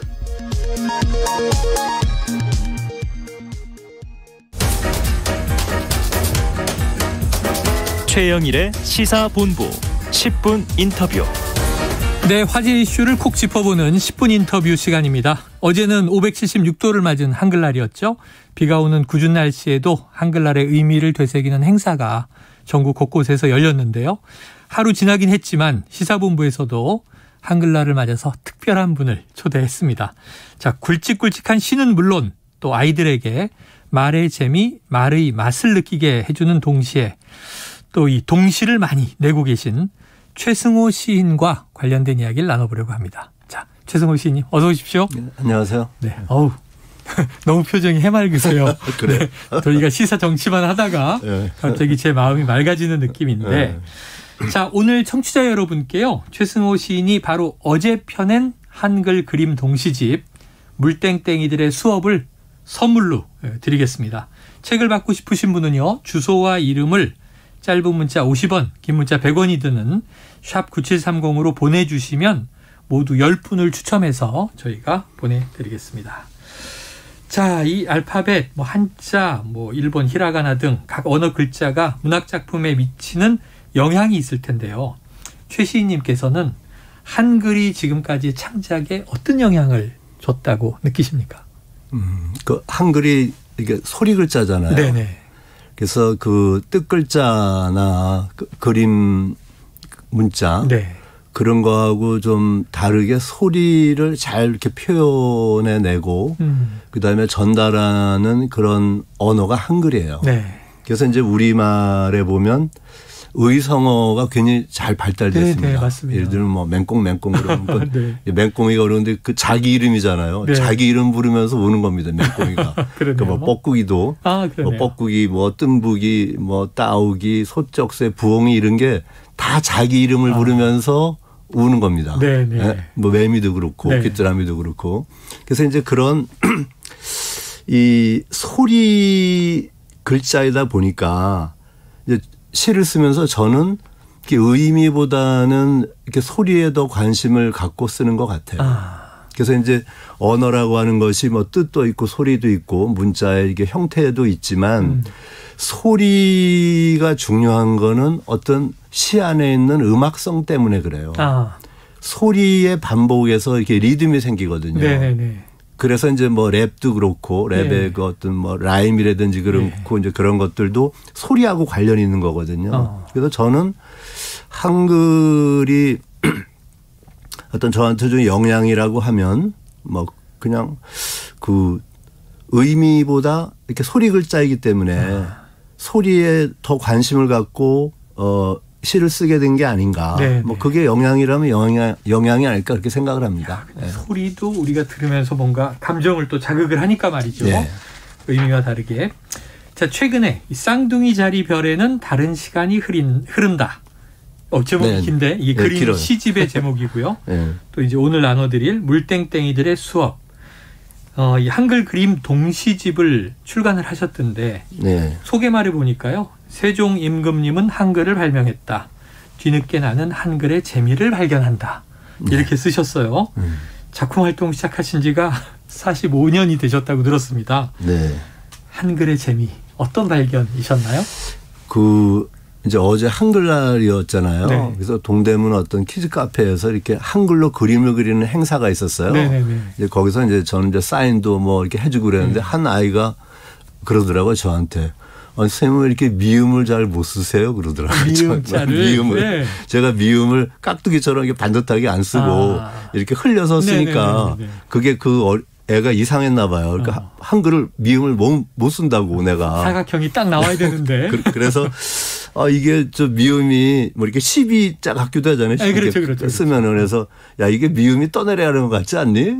그래서 이게 좀 흘러가는 것 같지 않아? 그래서 이제 이게 농담으로 이렇게 넘기고 그랬어요. 네. 근데 이제 이제 미음이라고 하는 게 유음이잖아요. 흐름소리, 자음 중에서 이게 니은, 리을, 미음, 이응이 그렇죠. 유음이에요. 그래서 제가 어떤 물에 관련된 시집을 낼 때는 니은, 리을, 미음, 이응을 많이 들어가는 언어를 가지고 시집을 낸 적이 있어요. 네네. 물이 흘러가듯이. 근데 사람들이 잘 모르는 것 같더라고요. 그거를. 그래서 이제 우리말 중에 이제 맛깔스러운 언어들이 있는데 그건 유음하고 관련이 있는 것 같아요. 제가 볼 땐. 그래서 제가 이제 이응이 많이 들어간 말들을 좋아하는데 그 중에 하나가 동그랑땡이에요. 동그랑땡. 음식 이름이잖아요. 네네. 난 그런 음식 이름 다른 나라에 있을까 싶어요. 동그랑땡 뭐 이런 거. 네. 형상도 이렇게 좀 떠오르고 뭐 이렇게 좀 맛도 떠오르고 이런 언어거든요. 근데 그것뿐만이 아니라 이제 우리말 중에 이제 요번에도 냈지만 뭐 물땡땡이, 뭐 그다음에 뭐 도롱뇽. 네네네. 그런 말들은 참 재미난 말들이거든요. 그래서 이제 저는 그 시를 조금 전에도 말씀드렸습니다만 그런 이제 뭐 사람들이 미식가들이 맛집 찾아서 돌아다니잖아요. 네. 근데 저는 이제 그런 좀 맛깔스러운 언어들, 재미난 언어들을 찾아서 이렇게 뭐 이렇게 그런 언어들을 이제 뭐 검색도 많이 하고 그러면서 찾아내고 그러거든요. 그걸 시에다가 이제 쓰기도 하고. 그래서 이게 한글이 이제 한글의 맛이라는 것도 있고 멋도 있는데 한글의 맛은 소리에 있는 것 같아요. 소리. 예. 역시. 그리고 한글의 멋은 단순함에 있는 것 같아요. 그러니까 세종대왕이 제가 생각할 때는 단순성의 어떤 감각이 있었던 것 같아요. 예, 복잡성. 그러니까 단순한 단순성의 멋, 그거에 대한 감각, 그런 거에서 한글을 이렇게 만드신 게 아닌가 이제 그런 생각이 드는데 한글의 재미 중에 이제 소리의 재미도 있지만 제가 이제 또 이제 최근에 어떤 작업한 거는 그런 거예요. 한글로 그림을 그려보면 어떨까. 그래서 한글의 자음 모음 이런 게 단순하잖아요. 사실. 그래서 그거로 그림을 그려본 거예요. 그래서 이제 첫 번째 이제 성인들이 읽는 시집으로는 이제 아까 얘기한 제목이 좀 길지만 쌍둥이 자리별에는 다른 시간이 흐른다. 네. 이제 그건 제가 젊은 날에 좋아했던 문장들을 왼쪽에 놓고 오른쪽에 그림을 그린 거예요. 근데 이제 요번에 물땡땡이들의 수업은 뭐 초인종을 누르는 캥거루 그러면 그냥 오른쪽에 제가 캥거루를 그렸어요. 한글로. 그리고 글자로 만들어진 그림이더군요. 그렇죠. 네. 뭐 똥 싼 너구리 그러면 그냥 너구리 한 마리 한글로 그려놓고 로보트 그림이 아니야 맞아요. 그런 식으로 해서 이제 한글로 그림을 그려봤는데 그리고 이제 색깔을 제가 이렇게 입혀봤어요. 네. 그래서 제가 발견한 어떤 한글의 또 다른 최근의 어떤 재미는 한글로 그림을 그릴 수도 있다. 네네네. 그게 최근에 제가 발견한 그 재미입니다. 한글의 재미. 특히 이응에 네. 주목하셨고요. 네. 최승호 시인님 그래 안경이 동글동글하십니다. 이응 이렇게 돼 있는 것 같아요. 그러네. 자, 그런데 이 최승호 시인 하면 동시뿐 아니죠. 대설주의보, 북어. 자, 이런 시를 쓴 바로 그 시인 떠올리는 분들 많으실 것 같고요. 또 요즘 학생이나 이제 학부모님들의 경우에는 말놀이 동시집을 쓴 그 시인님 하고 이제 알아보시는 분들이 적지 않을 것 같은데 많이들 알아보시죠. 글쎄요. 제 시는 사실 이제 시험 문제나 이런 거에 이제 북어, 대설주의보, 아마존 수족관, 네네네. 이제 아구찜 요리 그런 것들이 많이 나와요. 근데 최근에 한 2, 3년 전에 제가 우화집을 새로 이렇게 냈는데 그게 눈사람 자살 사건이라고 하는 우화집이에요. 시집이에요. 근데 그게 알려져 있어요. 처음에는 이제 20대 이렇게 대학생들이 있다가 고등학생이 있다가 지금은 중학생, 초등학교 6학년까지 그 작품을 읽는다래요. 그거는 좀 더 왜 그걸 읽는지는 이제 분석을 해야 되겠지만 눈사람 자살 사건이라고 하는 작품이 되게 그로테스크한 작품이거든요. 이렇게 나는 따뜻한 물에 눕고 싶다 이러는 건데 제가 이제 그로테스크한 시들을 많이 썼거든요. 예. 그래서 사람들이 말놀이 동시집하고 다른 시인으로 많이 생각을 해요. 네. 그 사람이 이런 장난기 있는 시를 쓴 거 맞아? 이런 거 있잖아요. 그래서 요번에 아마 물땡땡이들의 수업도 그렇게 생각할지 모르겠어요. 딴 시인은 아닌가 이런 거 있잖아요. 동명이인. 그리고 최승호 시인이 4명이에요. 그러니까 한글로 하니까 헷갈려요. 가끔씩.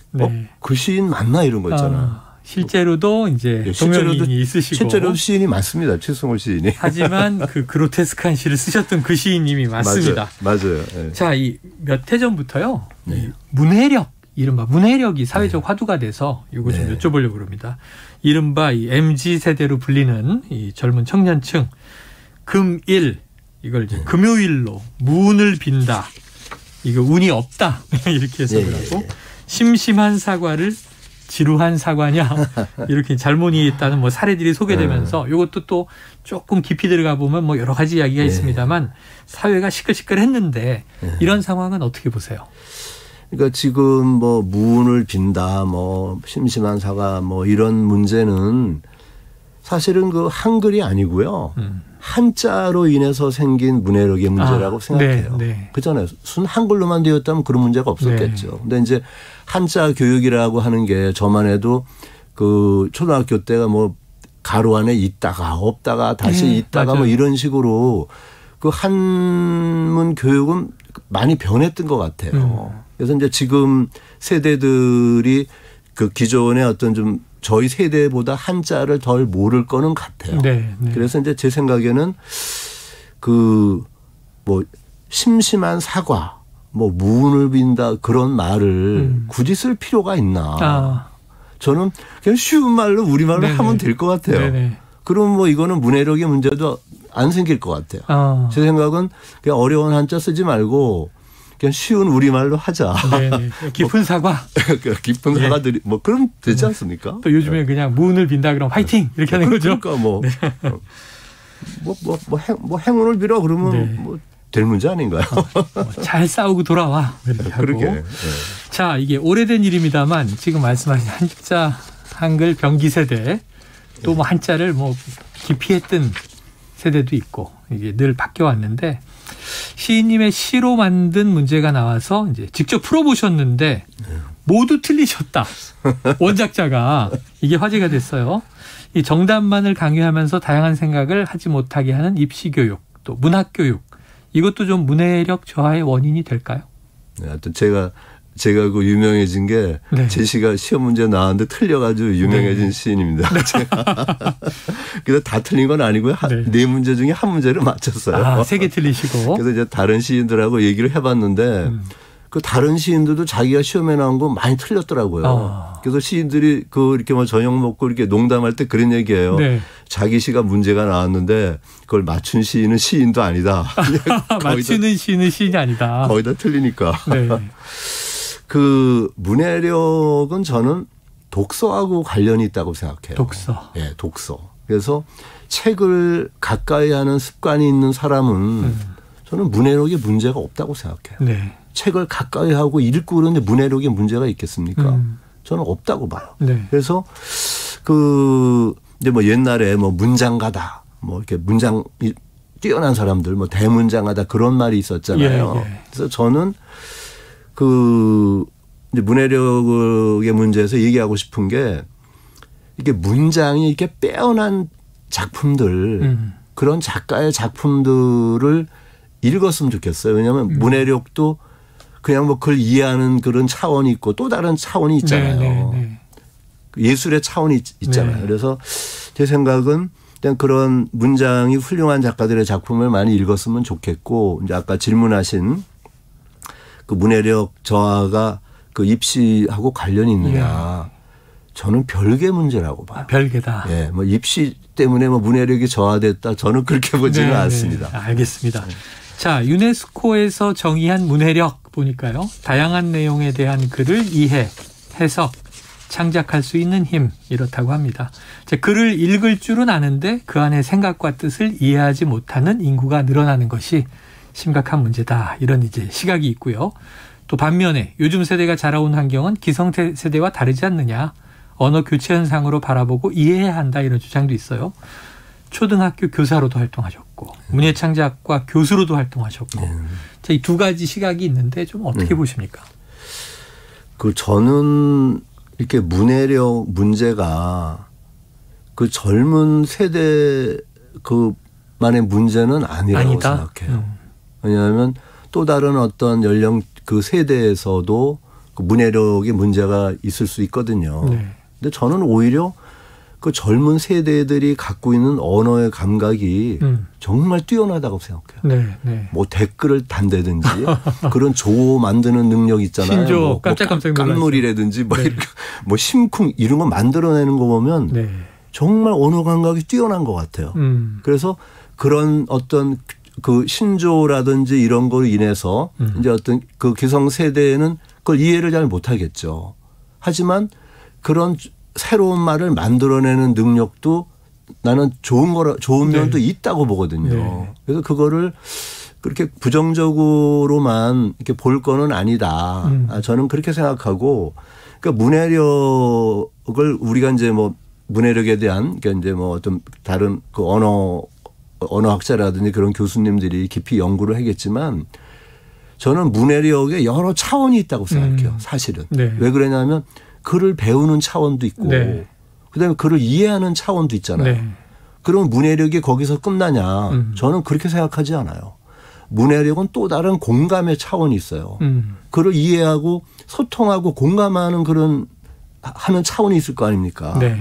그래서 저는 문해력이 이제 그 어떤 뭐 논리라든지 이런 건 이렇게 뭐 그 머리에 이렇게 그 차원인데 저는 궁극적으로는 가슴으로 내려와야 된다고 생각해요. 가슴으로. 문해력은 머리에서 이렇게 가슴으로 내려와야 되는데 왜냐하면 가슴에 언어가 없는 글이라고 하는 거는 느낌이 없는 글이거든요. 네네. 그러면 느낌이 없으면 감동도 없고 공감도 없고 울림도 없고 여운도 없어요. 네. 그래서 저는 이제 문해력이 논리의 어떤 그 차원에서 이렇게 감성의 차원으로 이렇게 더 이렇게 좀 발전돼야 된다고 보고요. 그래서 궁극적으로는 머리에서 가슴으로 이렇게 내려왔으면 뭐 그게 제가 문해력에 대해서 바라는 어떤 생각이에요. 야, 오늘 굉장히 이 통합적인 말씀을 주셨어요. 뭐 문해력, 그럼 뭐 글을 이해하고 창작하고 이런 얘기를 했지만 네. 결국은 좋은 문해력이란 여러 차원이 있지만 그렇죠. 머리에서 가슴으로 내려오는 것이다. 네. 이 말을 좀 기억하면서 오늘 최 시인님과의 인터뷰를 여기서 마무리해야겠습니다. 예. 오늘 말씀 고맙습니다. 예, 고맙습니다. 예, 지금까지 최승호 시인과 함께했습니다.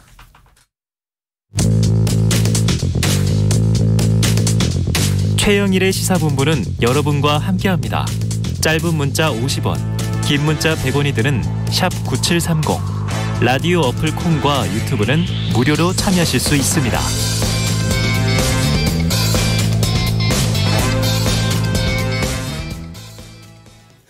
Kill me and don't make me strong.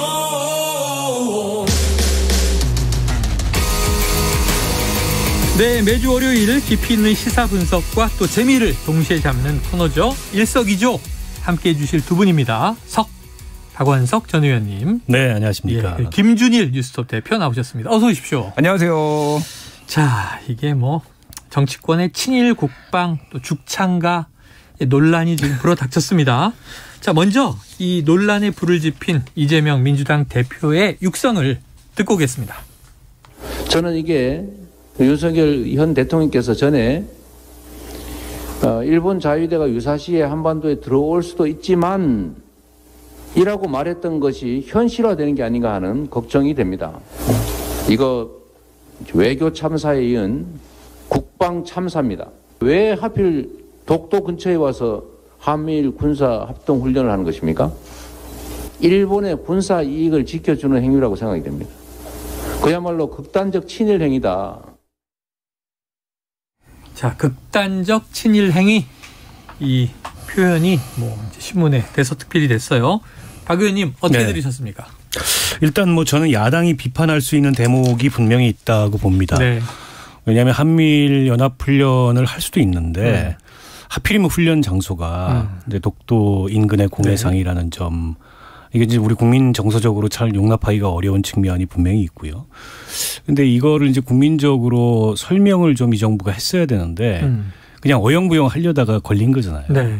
야당 입장에서 당연히 비판을 저는 할 수 있는 대목이라고 보고, 우리가 이제 한미 동맹의 기초에 있는 이상 한일 간의 군사 협력은 불가피한 면이 있어요. 어쨌든 미국이 그걸 원하고 있고 일본의 군사 기지를 배경으로 한반도 문제에 개입하는 전략 개념을 갖고 있기 때문에 불가피한 측면이 있는데, 근데 그 속도나 수위가 이게 이제 우리 국민들이 우려하는 대목이 있는데, 한일 간의 역사적 현실이라는 게 있고 지나치게 속도가 빠르고 그 수위가 높아지면 이러다가 일본이 군사 대국화하는 거 아니야?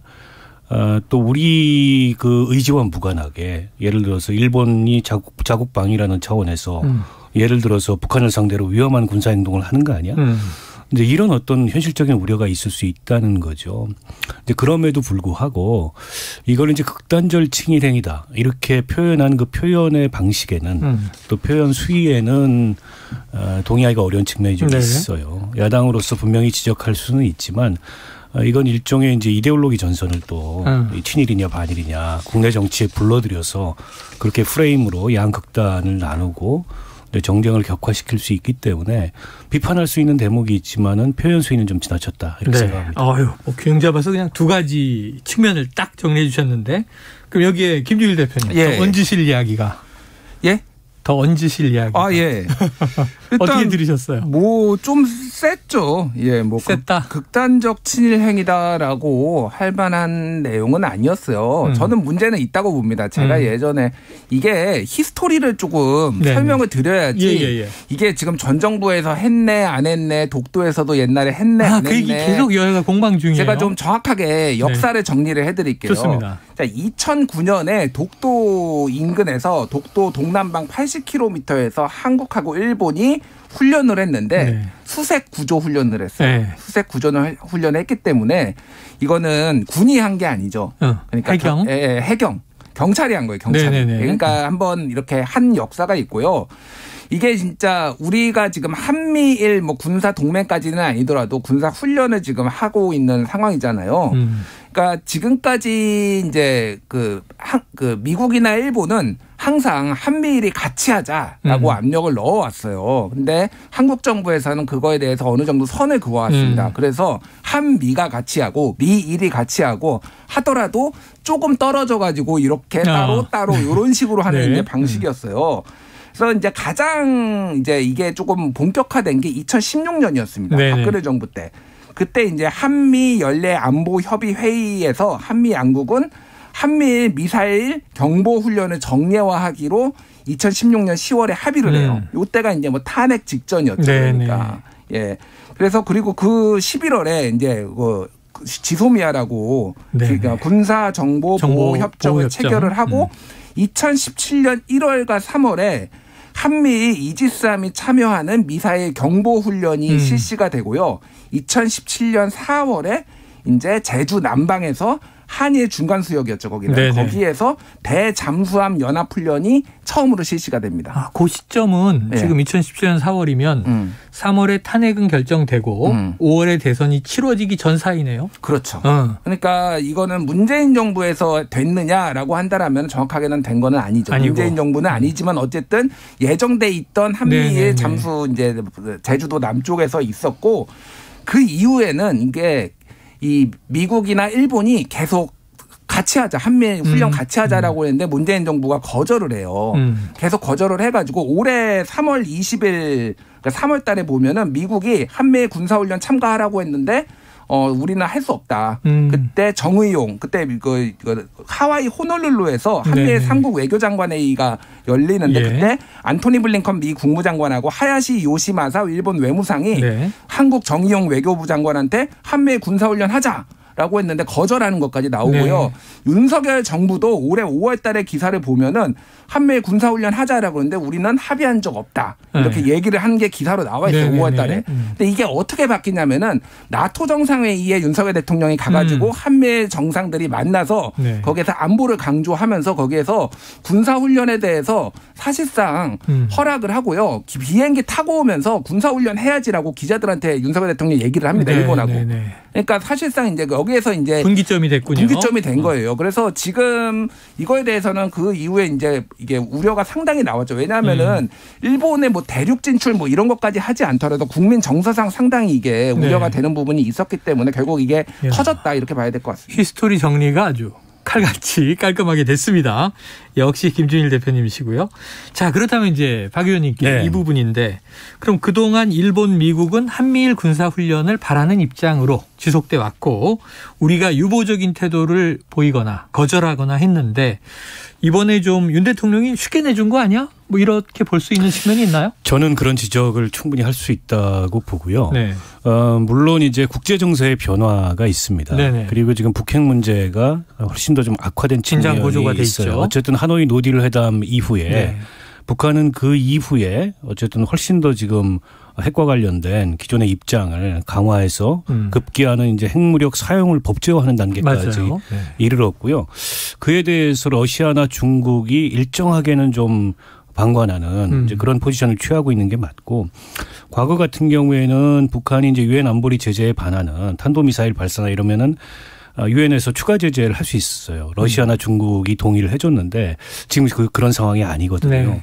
근데 그런 변화가 하나 있고 또 하나는 더 큰 틀에서는 우크라이나 전쟁을 기점으로 이른바 이제 신냉전 체제가 확고하게 자리를 잡아가고 있다. 어떻게 보면은 양극단으로 몰리는 원심력이 훨씬 더 강화된 거죠.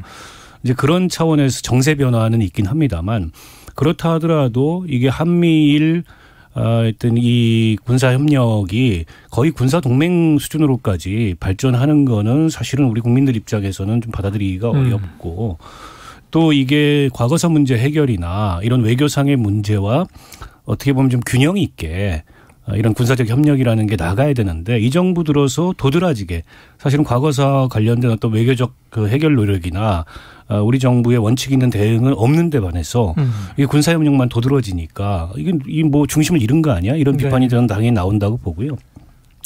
때문에 이게 국민적 공론화가 굉장히 중요한 거예요. 그냥 윤석열 대통령이 나토 갔다 오면서 자 이제 뭐 일본이랑도 군사훈련 해야지 이렇게 결정하고 쉬쉬해 가면서 막 이렇게 착수할 문제가 아니고 사실은 국제 정세 변화에 따른 그런 원심력이 커짐으로 인해서 우리가 한미동맹의 어쨌든 안보를 거의 결정적으로 의지하고 있는데 이렇게 한일 간의 안보 협력 수준이 올라갈 수밖에 없는 현실을 설명을 해야 되는데 그런 건 전혀 없이 조용히 그렇게 하려고 그러다 지금 걸린 거잖아요. 네.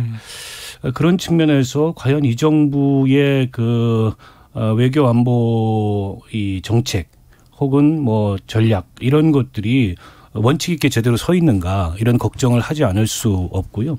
북핵 문제 대응만 하더라도 앞서 제가 이제 러시아 중국의 협력을 굉장히 얻기가 어려운 그런 지금 상황이고 분위기라고 말씀드렸잖아요. 그러면 그 러시아와 중국을 향한 이른바 이제 대륙을 향한 외교를 해야 되는데 지금 외교를 거의 안 하지 않습니까? 계속 무슨 인도태평양 전략만 얘기하고 있고 거기에는 아시아가 없어요. 근데 이렇게 해서 우리가 과연 북핵 문제에 실효성 있게 대응을 할 수 있는가 이런 점에서 걱정이 되는 측면이 분명히 있죠. 네, 걱정이 된다. 자, 두 분 모두 다 지금 민주당의 우려는 일리가 있으나 극단적 친일행위라는 표현은 너무 좀 과도하게 세게 던졌다. 이런 평을 해 주셨는데 자, 그런데 이제 이재명 대표가 대선 후보 당시에 윤석열 대통령, 당시에 이제 윤석열 후보였죠. 자위대가 유사시 한반도에 들어올 수도 있지만 이걸 지금 끄집어내서 이번에 이제 실현돼 가고 있는 과정과 붙여서 꼬집은 거예요.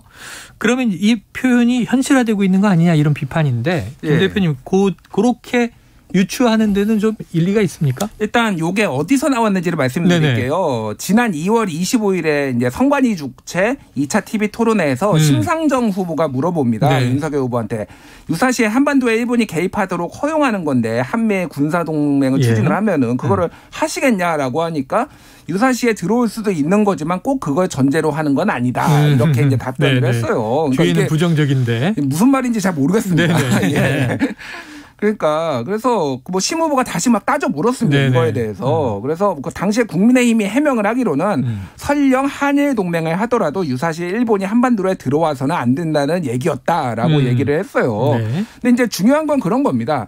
그러니까 이게 이 일본의 뭐 대륙 진출 뭐 이런 거를 저는 좀 떠나서 이를테면은 한일 관계의 신뢰가 그 정도로 지금 쌓여 있느냐. 네. 그러니까 저는 이렇게 같이 군사훈련을 할 수도 있다라고 보는데 선우가 틀렸다. 그러니까 이게 다른 문제를 풀고 나서 이거를 풀어줘야 되는데 아니면은 이것도 하나의 협상 카드로서 이렇게 쓰고서 이를테면 다른 일본과의 어떤 교착된 이런 상황을 풀어야 되는데 덜컥 이렇게 훈련부터 해버리고 독도 인근에서 185km 뭐 195km라고 하지만은 이렇게 가까이서 하는 게 이게 방법론적으로 맞느냐.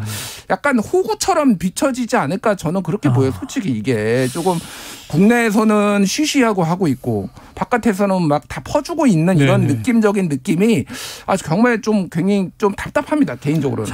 두 분 모두 저는 그게 연상이 돼요. 이명박 정부 말미에 일본하고 지소미아 군사정보 이 교류 협정이죠. 네. 그거를 조용히 몰래 체결을 하려고 그러다가 그게 걸렸어요. 네. 그때 그걸 주도했던 사람이 김태호 안보실 차장이거든요.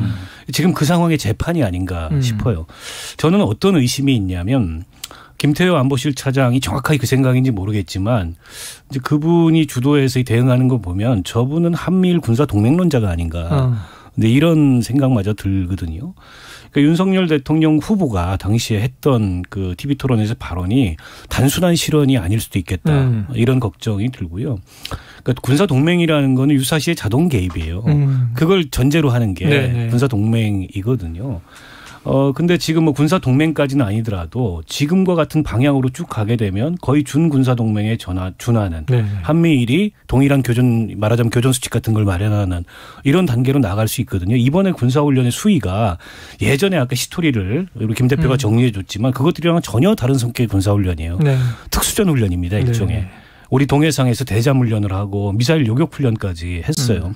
이게 어떻게 보면은 일본한테는 굉장히 필요한 일본 열도 위를 지금 미사일이 날아다니는 상황에서 훈련일지 모르겠지만 과연 이게 우리 지금 그 안보 상황에서 북핵 문제를 해결하는 데 있어서 얼마나 도움이 될까에 대해서는 심사숙고를 해봐야 되는데 그런 심사숙고의 흔적이 없는 거죠. 그냥 저지르고 본 겁니다. 그런 점에서 위험성이 있다는 겁니다. 자, 두 분 모두 이제 선우가 좀 바뀌었다. 같은 맥락이세요. 공론화가 먼저고 정책적으로 우리가 그럼 어디까지 어떤 방식으로 공조할지 정하고 가야 되는데 초기부터 너무 퍼주는 것으로 국민들 눈에 비치니까 불안할 수 있다.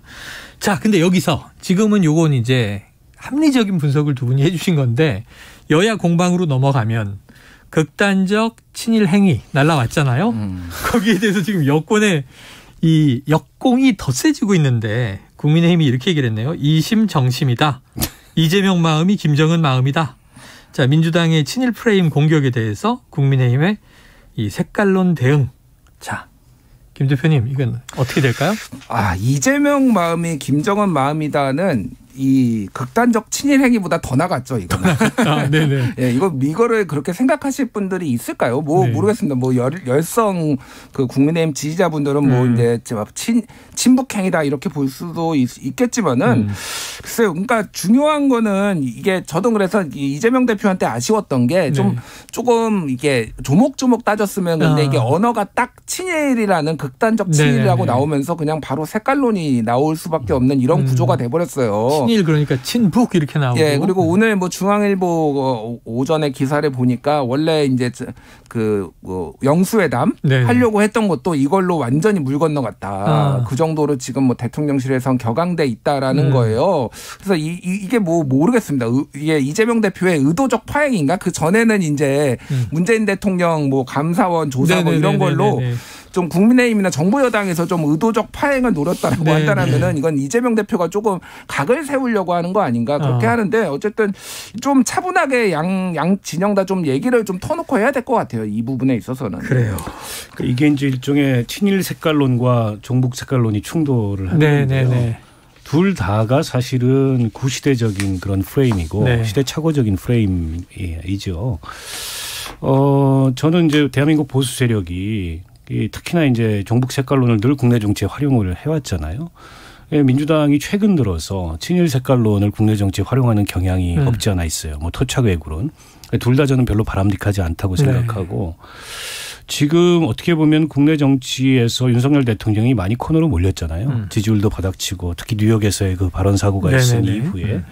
그러면 오히려 민주당이 아주 적극적으로 민생 공세를 펼치면서 이게 외연을 확장해가고 윤석열 대통령에게 등 돌린 민심, 그건 이제 중도층이나 보수층 일각까지 그걸 이제 포함해 가야 되는데 저는 이 발언이 의도된 발언인지 약간 이제 발언을 하다가 비판을 하다가 이게 실수를 해서 격앙된 것인지 선을 좀 넘은 건지 모르겠는데 결과적으로 이게 또 다른 형태의 이데올로기적인 말하자면 이전 투구 비슷하게 양상이 전개될 것 같아서 좀 답답한 상황이죠. 답답하고 우려가 된다. 두 분 다 좀 합리적으로 이제 톤다운 해야 된다 이런 얘기세요?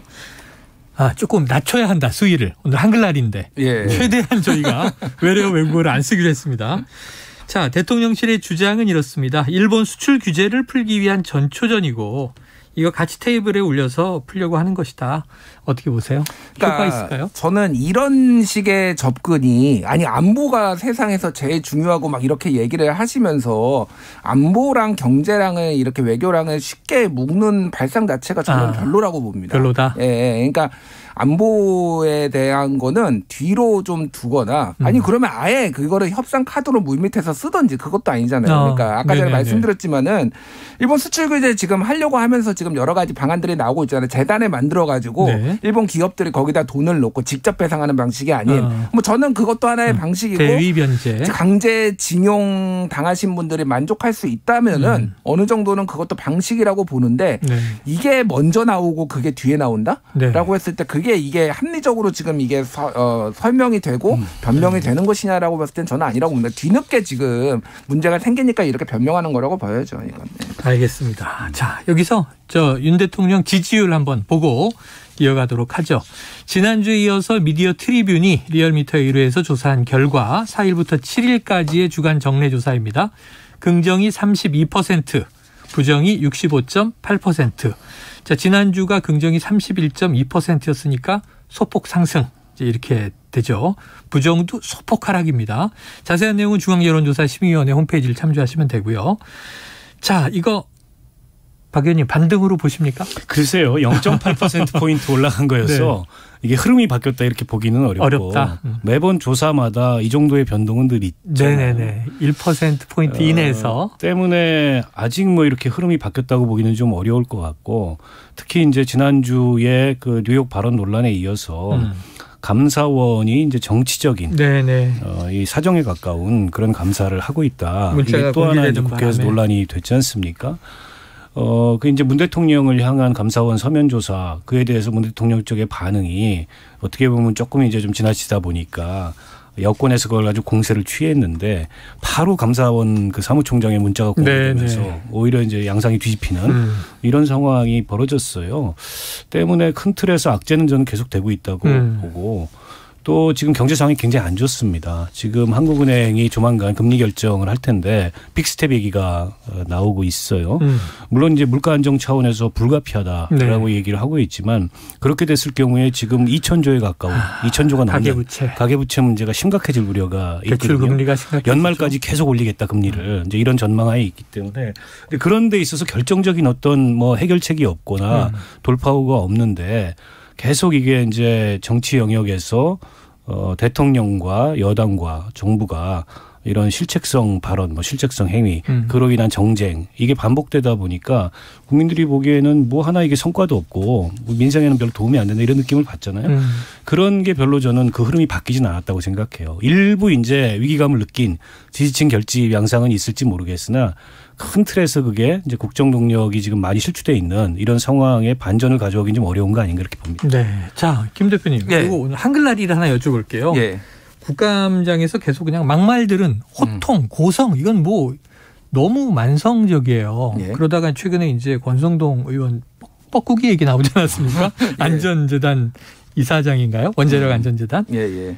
이거는 지지율에 영향 줍니까? 그러니까 뭐 지지율에 영향을 주려면은 중도층이 움직여야 되잖아요. 중도가. 예. 그러니까 저는 35% 리얼미터 기준으로 35%까지 오를 거라고 봅니다. 아, 그래요? 예. 그게 지금 20%대로 떨어진 뒤에 제일 많이 올랐던 게 34.6, 9월 셋째 주에 34.6이거든요. 이게 보수층이 다 결집하면은 대충 이 정도 나와요. 네. 그래서 30대 중반. 지금 이 뭐 감사원 논란도 진영 결집 소재고요. 그리고 친일 뭐 친북 논란 이것도 진영 결집 소재예요.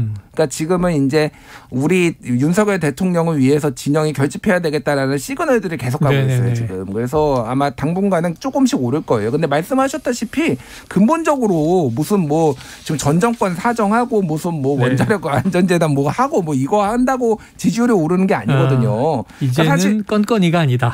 정말 좋은 시그널 하나는 미국에서 발표했던 반도체 과학법에서 한국 기업에 대해서는 이제 유예가 됐잖아요. 이런 거는 우리나라 정부가 얼마나 이제 힘을 썼는지는 모르겠으나 어쨌든 결과로 보면 좋은 결과잖아요. 이런 것들이 연달아서 터져서 나오면은 조금 이제 반등 40%대까지 볼 수 있겠지만 뭐 이거 가지고는 안 됩니다. 근데 지지율에 영향을 줄 건가 여부를 떠나서 권성동 그 의원의 그 막말은 사실은 좀 용인하기 어려운 수위의 얘기였습니다. 국회의원으로서 국감장에서 질문할 자유는 있지만 피감기관장을 모욕할 자유까지 있는 건 아니거든요. 근데 뻐꾸기다. 또 나 같으면 뭐 하고 죽는다.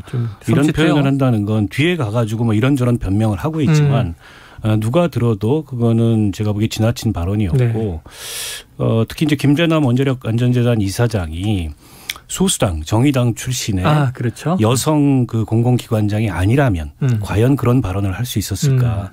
라는 측면에서 봤을 때 권성동 의원은 굉장히 소수에게 이 포악한 사람이 아닌가 이런 생각이 듭니다. 그래요. 근데 요거 하나만 더 말씀드리면 지난주에 과방위의 박성중 의원 같은 경우에도 한상혁 방통위원장한테 너무 자리에 연연해서 불쌍하다, 소신 없고 비굴하다는 남들이 그런다 이런 식으로 조금 인신공격성 자리 지키거나 전 정부에서 임명한 사람들한테 이렇게 지금 일관되게 하고 있어요. 지금 국민의힘이 모르겠습니다. 이게 왜 이렇게 하시는지. 이게 나가라는 블랙리스트 사건이 형사사건화 되니까 그런 식의 압박이 공개적 모욕 주기 방식으로 지금 전략을 바꾼 건데 블랙리스트 몰래 압박하는 건데 이거 뭐라고 불러야 돼요? 이게 덜 나쁘다고 할 수가 없어요.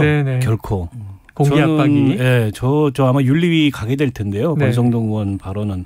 이제 저런 발언은 국회에서 더 이상 발을 못 붙이도록 해야 되지 않을까 싶습니다. 아이고 금주령 얼마 전에 엄중 경고 받고 징계는 피했는데 또 윤리위 간다고 하시니까 그런 일이 좀 더 이상 없었으면 좋겠습니다. 자, 요거 야권도 한번 봐야 되겠습니다. 지난주에 검찰이 성남FC 사건 관련해서 실무자 2명을 불구속 기소하면서 여기도 이제 공모자로 이재명 대표가 또 적시가 됐어요. 대장동, 백현동, 성남FC 의혹, 위례신도시, 쌍방울 의혹 굉장히 복잡한데 성남FC하고 쌍방울이 좀 요즘에 집중되는 것 같은데 복잡해서 김 대표님 한번 좀 칼 정리해 주세요. 자, 성남 FC 짧게 정리하겠습니다. 네네. 지난주에 두산건설 전 대표랑 그 성남시의 실무진이 이제 기소가 되면서 네. 거기 공소장에 이재명과 정진상이 공모했다 이렇게 써 있잖아요. 네네. 만약에 기사라고 하면은 기사를 그렇게 쓰면은 따끔하게 혼납니다. 왜냐하면은 공모를 했으면은 네. 몇 월 몇 시 언제 어디서 무슨 이유로 왜 공모를 했는지가 적시돼야 되잖아요. 근거. 그러니까 기사를 그렇게 써야 되잖아요. 야 다시 써와. 이게 기사야? 이렇게 할 정도로 확인된 내용이 뭐야? 아무것도 없어요. 그냥 공모했다 두 줄만 들어가 있어요. 이게 무슨 얘기냐면은 둘 중에 하나입니다. 그러니까 지금 수사에 난항을 겪고 있다. 그러니까 이게 제3자 뇌물죄잖아요. 네네. 그러니까 성남 FC한테 뇌물을 준 거잖아요. 그렇죠, 그게 그렇죠. 죄가 된다라고 하는 거잖아요. 이것만 가지고는 너무 약하니 소위 말하는 저수지를 찾아야 되는 돈이 흘러간 데를 저수지를 찾아야 되는데 검찰이 네. 지금 못 찾고 있는 거예요. 그러다 보니까 언론 플레이를 지금 공모했다 뭐 이런 식으로 지금 할 수밖에 플레이다? 없는 할 가능성 네. 아니면은 정말로 찾았을 가능성도 배제할 수 없죠. 그런데 문제는 뭐냐면은 지금 이것만 가지고 만약에 이재명 대표를 기소를 하면은 역대급 논란이 벌어질 거예요. 그러니까 네. 성남 FC 그러니까 돈을 찾아야 돼요. 돈이 흘러 들어가서 그게 선거 자금으로 이용된 누가 뇌물 수수 이런 걸 찾아야 되는데 그러니까 지금 성남 FC에 뇌물을 줬다라는 거잖아요. 그 부분이 되게 검찰이 지금 난항을 겪고 있다라는 네. 거고 쌍방울 의혹은 쉽게 얘기하면 빨리 회장 잡아와서 빨리 지금 해외에 있습니다.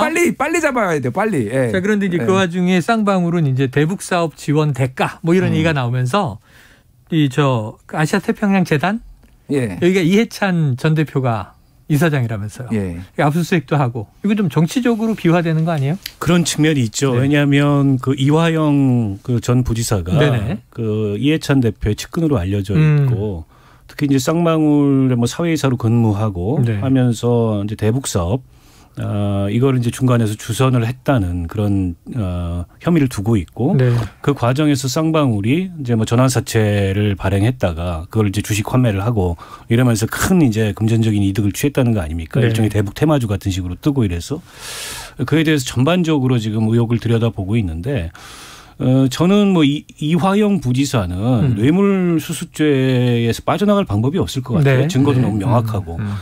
근데 과연 이제 이재명 그 변호사비 대납에 창구 역할을 했느냐. 네. 그건 이제 물증을 검찰이 찾아서 입증을 해야 될 문제고 지금 쌍방울 전환사채를 통해서 변호사비 대납을 한 거 아니냐.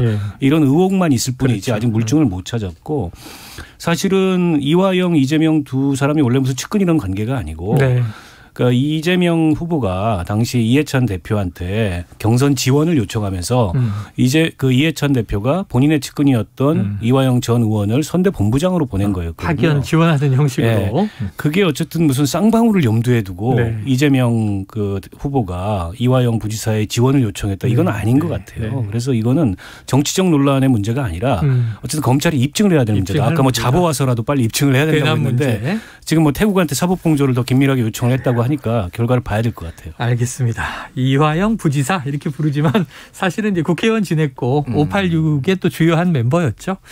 자, 그래요. 아까 김준일 대표가 언급한 윤석열 대통령 35%까지 오를 거다의 근거 34.6%는 리얼미터가 9월 19일에서 23일 조사에서 나왔던 수치였고요. 자세한 내용은 중앙선거여론조사 심의위 홈페이지를 참조하시면 되겠습니다. 야, 시간 잘 가네요. 오늘 일석이조 박원석 전 의원, 김준일 대표와 함께했습니다. 두 분 말씀 고맙습니다. 고맙습니다.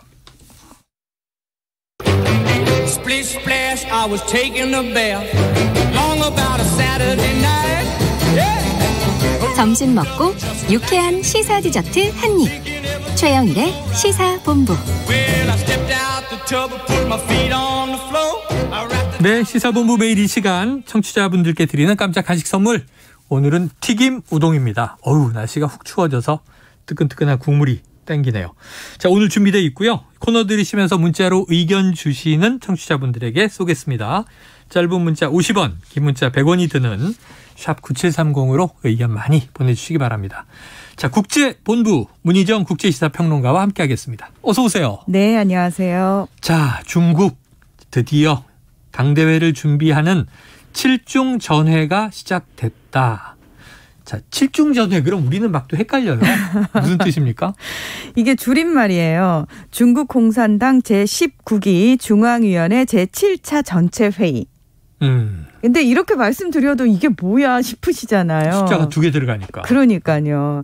자, 사회주의와 공산주의 체제를 선택하고 있는 중국에서는 공산당이 정당입니다. 네. 예, 공산당이 모든 정부 부처보다 우선하고 이 공산당의 핵심은 또 중앙위원회입니다.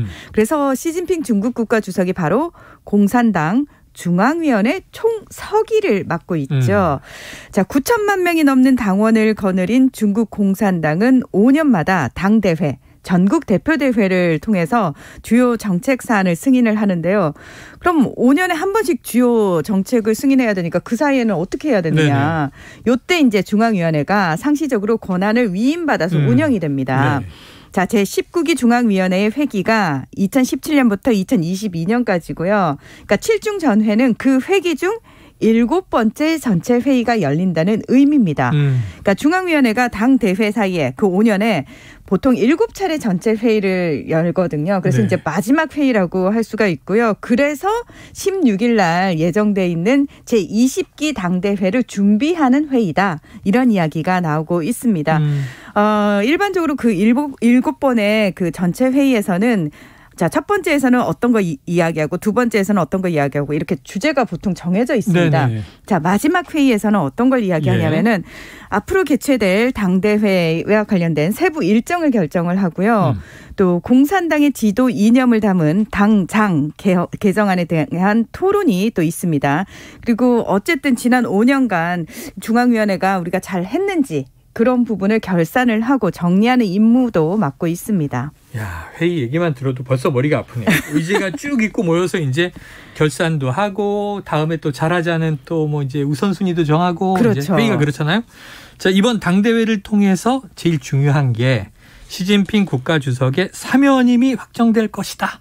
이게 이제 계속 일찌감치 예상돼 왔는데 그럼 공산당의 개정안에 요 내용이 들어가는 거예요? 그렇습니다. 명문화돼서? 예, 보통 이제 공산당의 지도 이념을 담은 뭐 헌법 개념에 당장이라는 게 있어요. 당장. 그렇죠. 예. 그래서 요 개정안 안에 어떤 내용이 들어가는지를 살펴보면은 앞으로 그 중국 공산당이 어떤 방향으로 나가겠구나, 뭘 생각하고 있구나를 볼 수가 있는데 홍콩 언론들이 이 관련 보도를 내놨는데 시 주석의 핵심 지위를 강조하는 이른바 2개의 확립과 2개의 수호가 당장에 새롭게 포함될 것으로 관측하고 있습니다. 이게 무슨 얘기예요? 예, 어려워요. 예. 근데 2개의 확립이라는 게 뭐냐면은 시 주석의 당 핵심 및 전당 핵심 지위 확립. 그거 하나. 두 번째, 시진핑 신시대 중국 특색 사회주의 사상의 지도적 지위 확립. 그러니까 시 주석의 지위와 시 주석의 사상의 지위를 확립한다. 요 2개가 들어가고요. 2개의 수호는 이 시 주석의 당 중앙 핵심 지위 및 전당 핵심 지위 그리고 당 중앙의 권위와 집중 통일 용도를 각각 결연히 수호한다. 그러니까 다시 말해서 시 주석과 대만 통일 의지를 수호하겠다. 이런 의미라고 볼 수 있습니다. 네. 가장 중요한 2가지씩을 확립하고 주로 시 주석의 이제 지위, 사상, 그렇죠. 그리고 이제 2가지를 지켜낸다 이런 건데 말은 뭐 좀 복잡합니다만 쉽게 말하면 공산당 내에서 시 주석의 권위가 절대적으로 강화된다. 이렇게 이해가 됩니다. 정답입니다. 네. 그런데 중국의 주석이 한 10년 주기로 바뀐다 이렇게 알고 있었는데 맞아요. 그러면 시 주석은 요거를 깨는 거죠. 그렇습니다. 덩샤오핑이 사실 후계자를 둘러싼 권력 투쟁을 차단하고 권력 승계를 안정적으로 하기 위해서 일명 집단 지도 체제라는 걸 만들어요. 네. 그러면서 당직의 재임 기간을 최대 10년으로 제한을 했습니다. 네. 자, 그러다 보니까 우리가 이제 기억하는 주석들의 이름이 있어요. 1993년부터 2003년까지는 장쩌민. 기억나시죠? 네. 2003년부터 2013년까지 후진타오. 그 다음 2013년부터 2023년까지가 사실 시 주석의 임기입니다. 네네네. 그러면 이제 다음 사람이 나와야 되는데 그걸 안 하는 거죠. 다음 사람이 없어요. 다음 사람이 없습니다. 계속 간다. 계속 간다는 거죠. 왜냐하면 사실 다음 사람이 나오려면은 5년 2번을 하는 거니까 두 번째 5년이 시작되기 전인 2018년에 자, 후계자가 누굽니다라고 밝혀졌어야 되는 거거든요. 근데 그 사람을 소위 말해서 핵심 자리인 상무위원회에 임명하지 않았습니다. 지정하지 않았다. 그렇습니다. 그러다 보니까 현재의 주석 체제로 더 간다. 그리고 2018년에 전국 인민대표대회가 헌법에서 국가주석직 3연임 제한 조항을 삭제해버렸죠. 네. 그러니까 연임까지만 하고 3연임은 안 된다라는 조항을 이미 없애버렸죠. 이미 4년 전에 없어졌다. 자, 이전의 관례를 깨고 장기 집권의 포문을 여는 게 이거 쉽진 않을 것 같아요. 네. 왜냐하면 이게 중국도 체제가 있고 전통이라는 게 있는데 그렇죠. 혹시 반발은 없습니까? 당연히 있었겠죠. 있어요? 네. 예. 그리고 사실 시진핑 주석에 반대하는 세력들도 아직까지도 있지 않습니까? 예. 하지만 시 주석은 굉장히 철두철미한 사람인데요. 이미 집권 초기부터 본인이 장기 집권을 할 계획을 세우고 있었습니다. 그러니까 예를 들면 내부적으로 자신을 견제할 수 있는 다른 세력들의 권한을 일단 조금씩 빼앗기 시작했고요. 네. 그리고 그다음 군권을 강화하면서 본인의 측근들로 다 채웠습니다. 그리고 기억하시겠지만 지난해부터는 기업 길들이기를 포함해가지고 사회 전반적으로 시 주석 중심의 분위기를 형성을 한 것도 네. 그 일환이라고 할 수 있고요. 그러면 시 주석은 과연 뭘 노리느냐? 중국에서 가장 그 국부로 인정받는 사람이 마오쩌둥이지 않습니까? 네네. 그래서 본인을 마오쩌둥 반열로 올리려고 하고 있다라는 얘기가 나오고 있는데 심지어 이건 덩샤오핑을 뛰어넘는 겁니다. 네네. 그래서 그러면 시 주석은 어떤 인물로 상징화가 될 것이냐? 중국을 강하게 만든 사람, 중국몽을 실천한 사람으로 될 거라는 거죠. 네. 그래서 2017년에 시진핑 신시대의 중국 특색 있는 사회주의 사상, 요게 당장의 명기가 돼요. 근데 이걸 이제 길잖아요.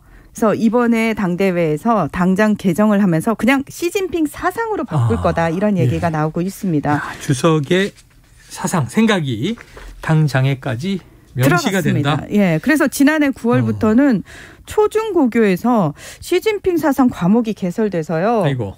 교육 중에 있습니다. 네, 국정교과서에 실려서 네. 가끔 학교에서 교육을 한다. 자, 그래요. 중국보다 앞서서 장기 집권의 토대를 마련한 나라 있습니다. 지금 푸틴 장기 집권 중이죠. 그렇습니다. 러시아. 자, 러시아와 크림반도를 연결하는 크림대교에서 폭발 사고가 발생했다. 이건 무슨 얘기예요? 네, 길이 19km의 크림대교는 케르치 해협을 가로질러서 우크라이나의 크림반도 그리고 러시아 본토를 연결하는 다리인데요. 네. 지난 2014년에 러시아가 왜 우크라이나의 크림반도를 강제 병합하지 않았습니까? 그랬었죠.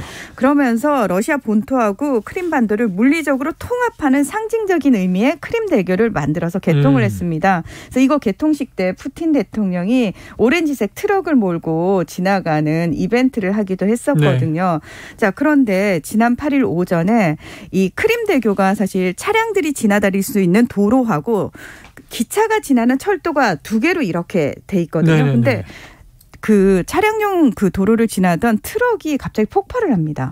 그러면서 3명이 사망을 하고 그 옆으로 지나던 석유를 수송하던 화물 열차에 불이 옮겨 붙어요.